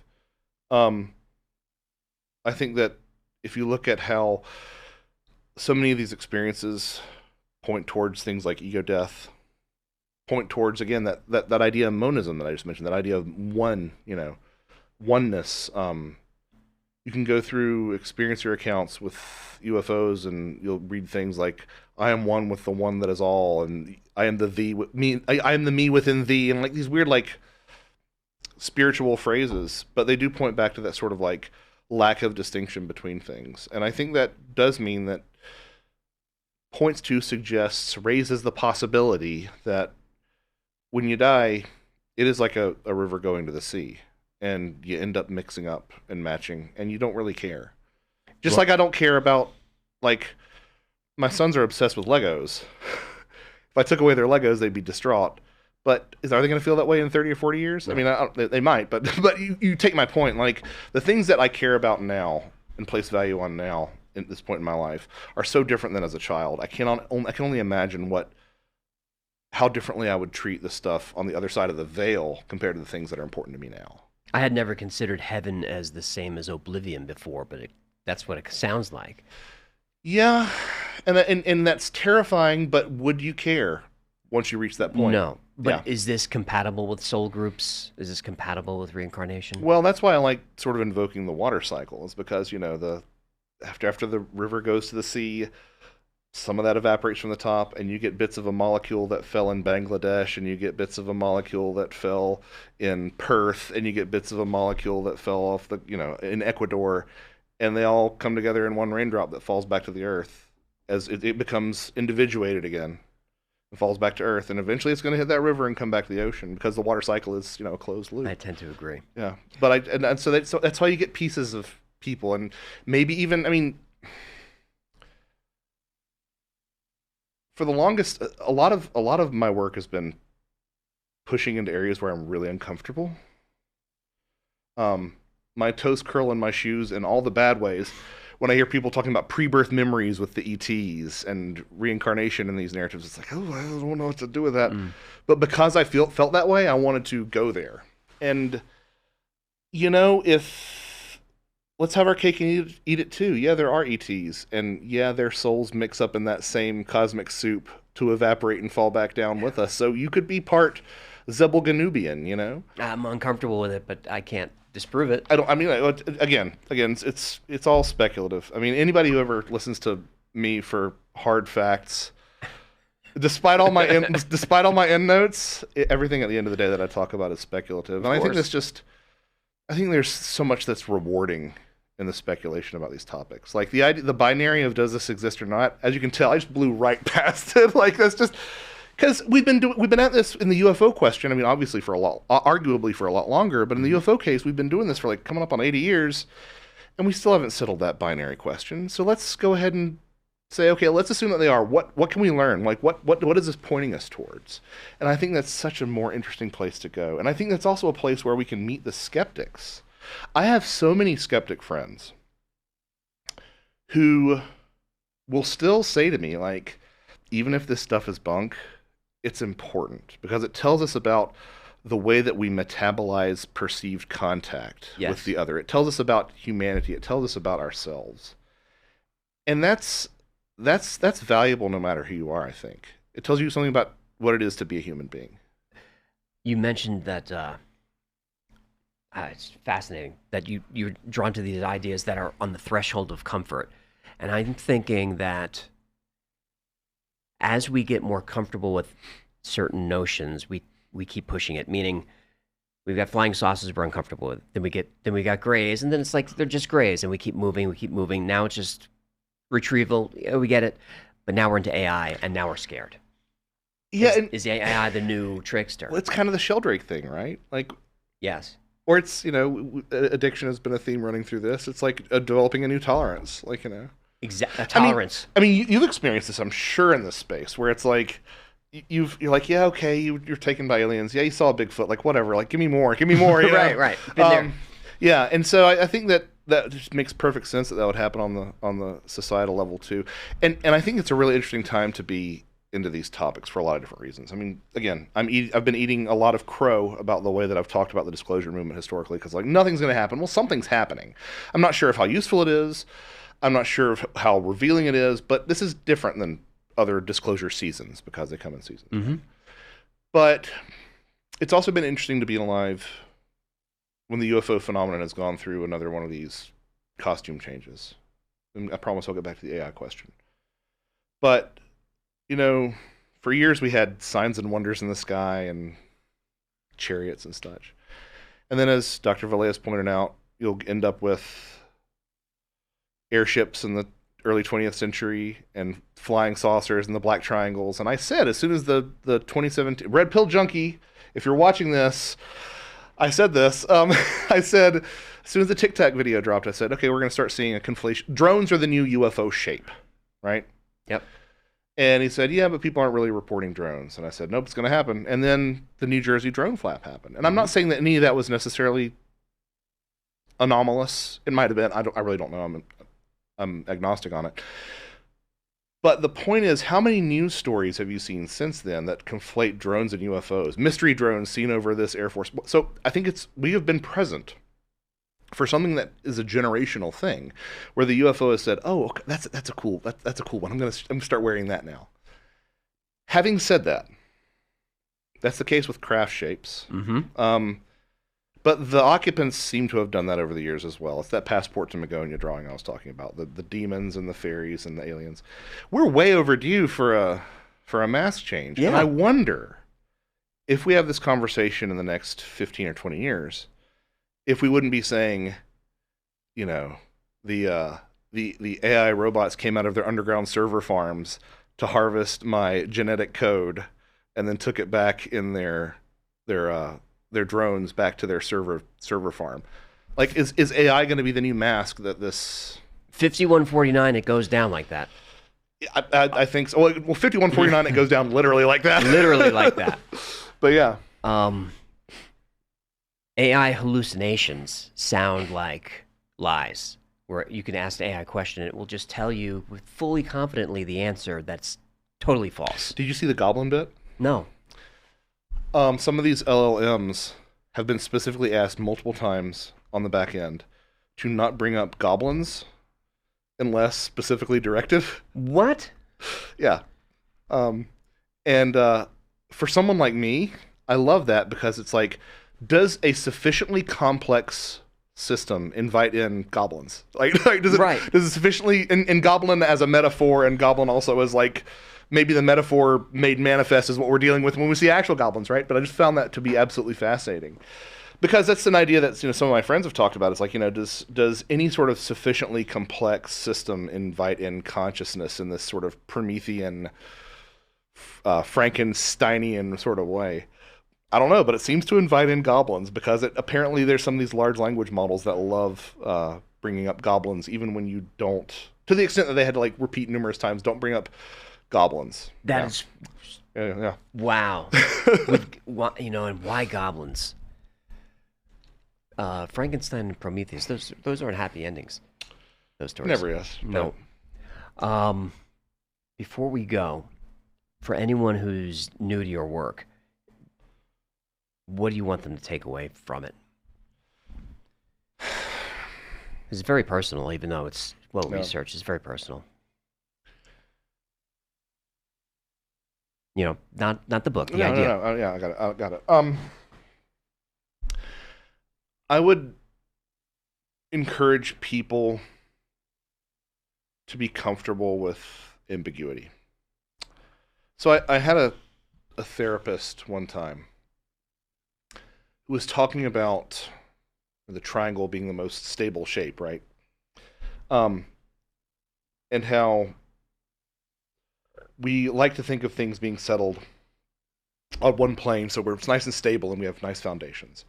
And if you flip a triangle up on its point, it's not stable at all, but there's the most chance to change, chance to pivot, right? And inevitably, it has to happen. And I would encourage people to be more comfortable with sitting in that space, with not having what my mentor Greg Bishop calls a certainty fetish, with being able to look at things and be like, interesting if true. You know, I have a big interesting if true basket in my head. The true basket is small and the false basket is small, but that interesting if true basket is just overflowing. Yes. And you file stuff away and you say, okay, maybe something will come of this someday, and maybe it won't. But I think what that does is that puts the things in your it really places value on the things in your true basket, right? Because so many things default to interesting if true. The things that are in your true basket are the things that you just know in the marrow of your bones. You know, it's the relationships. I know it sounds cheesy, but it's the relationships. It is. It's the importance of who you are. And what's really interesting is when stuff spills out of that interesting of true basket and winds up in the true basket. And for me, the thing that I walk away with after doing all this stuff is that the fact that the map is not the territory in life is firmly in that true basket. And I don't know what collective story we're telling ourselves, but there is a better story to be told. And we have to start telling it, or else it's never going to happen. Well said. Josh Cutchin, we'll link to all your goodies down below. This has been fun. Thank you so much. Thanks for coming in. It's been a blast. Bye, everybody. That was Joshua Cutchin. We covered Ecology of Souls, the fairy UFO connection, fictional characters bleeding into reality, and why ChatGPT keeps generating goblins. So let's dig in. Here's what checks out. Jacques Vallée laid out the food exchange pattern in Passport to Magonia in 1969. Fairies and UFO occupants offering food. The same structure across hundreds of cases spanning centuries. He didn't theorize it, he cataloged it. The Joe Simonton pancake case, Eagle River, Wisconsin, 1961. A man claimed UFO occupants handed him 4 pancakes through an open hatch. The FDA tested them. They weren't space pancakes, they were regular pancakes made out of buckwheat flour. Okay, UFO drive-thru. The Philip experiment, that's real too. 1972, Toronto. A group led by Dr. George Owen invented a fictional ghost named Philip Aylesford. They gave him a backstory and tried to make contact. What happened was recorded before 50 witnesses and published in Conjuring Up Philip by Iris Owen, published in 1976. Rapping sounds, that's knocking, not like hip-hop. Table levitation. The table moved toward people who tried to leave. They created something. They just didn't know what it was. They still don't. Alan Moore saw John Constantine in a London sandwich bar in Westminster, a man who looked exactly like Constantine. He made eye contact, he nodded, and then he walked off. Multiple other Hellblazer writers reported the same thing independently. Lots of writers have had this experience, but none can explain it. Now, the ChatGPT goblin thing, that checks out too. OpenAI found that the model kept spontaneously generating goblins, gremlins, and trolls. They explicitly trained it not to mention those things. It kept doing it anyway. PC World, NBC News, and Gizmodo all covered it. A system trained on the full weight of human imagination apparently has an addiction to goblins. It's not a good sign. Jeffrey Kripal at Rice University endorsed Ecology of Souls and featured Cutchin at the Archives of the Impossible Conference in 2023. Whether it's formally on a first-year PhD reading list, I couldn't pin that down. But when an academic of Kripal's standing calls your book important in front of his peers, that matters. He's a serious researcher. Josh's honeymoon story where he found a rock that looked like Bigfoot, put it there, or his wife found one that looked like a rabbit. You know, those stories have nothing really to do with the thesis. But somehow they fit the pattern that he spent 15 years tracking. A world arranging itself around whatever you're carrying emotionally. I don't know, it's hard to explain, but when you think about it, it makes a lot of sense. Now, of course, I can't prove those stories because Josh is just telling them, but I have no reason to think he's lying. Fourth Wall Phantoms is Josh's new book. It's out right now. Grab it on Amazon. If you're into those synchronicities, I've covered those in a few episodes. If you like the Mothman story, we talked about John Keel a lot. That's the Mothman story. I think that's episode 141. That's on the channel. A lot of the stuff we talked about today, you can find in the White House library.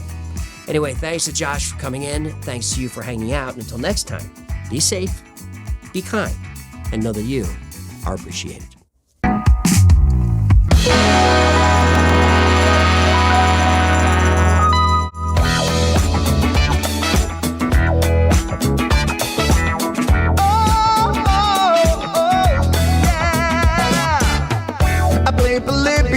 In Area 51, a secret code inside the Bible said I would. I love my UFOs and paranormal fun, as well as music, so I'm singing it like I should. But then another conspiracy theory becomes the truth, my friends, and it never ends. No, it never ends.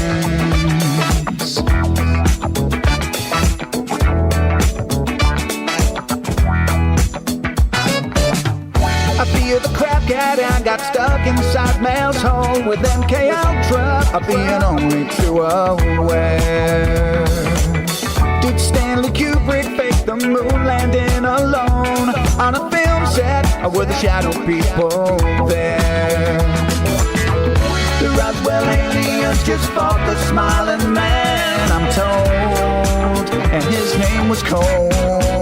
And I can't believe I'm dancing with the fishes. Hecklefish on Thursday nights with AJ2, and Wi-Fi's helping me all through the night. All I ever wanted was to just hear the truth, so the Wi-Fi's on repeat all through the night.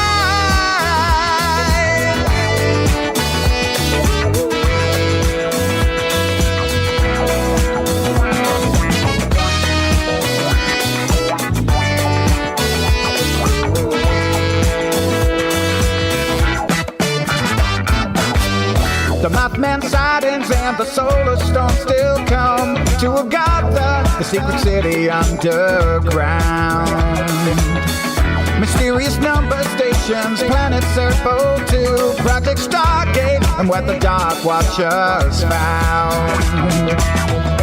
We're in a simulation, don't you worry though. The Black Knight satellite, it told me so.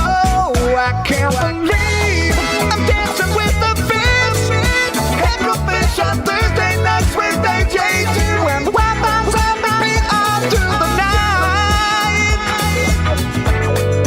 All I ever wanted was to just hear the truth, so the Wi-Fi's on repeat all through the night. Hecklefish on Thursday nights with AJ2, and Wi-Fi's on repeat all through the night.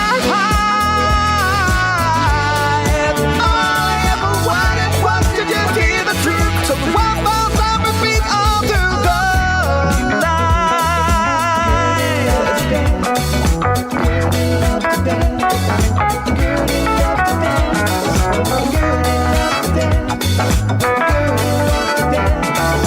Gertie loves to dance. Yeah, Gertie loves to dance on the dance floor because she is a camel, and camels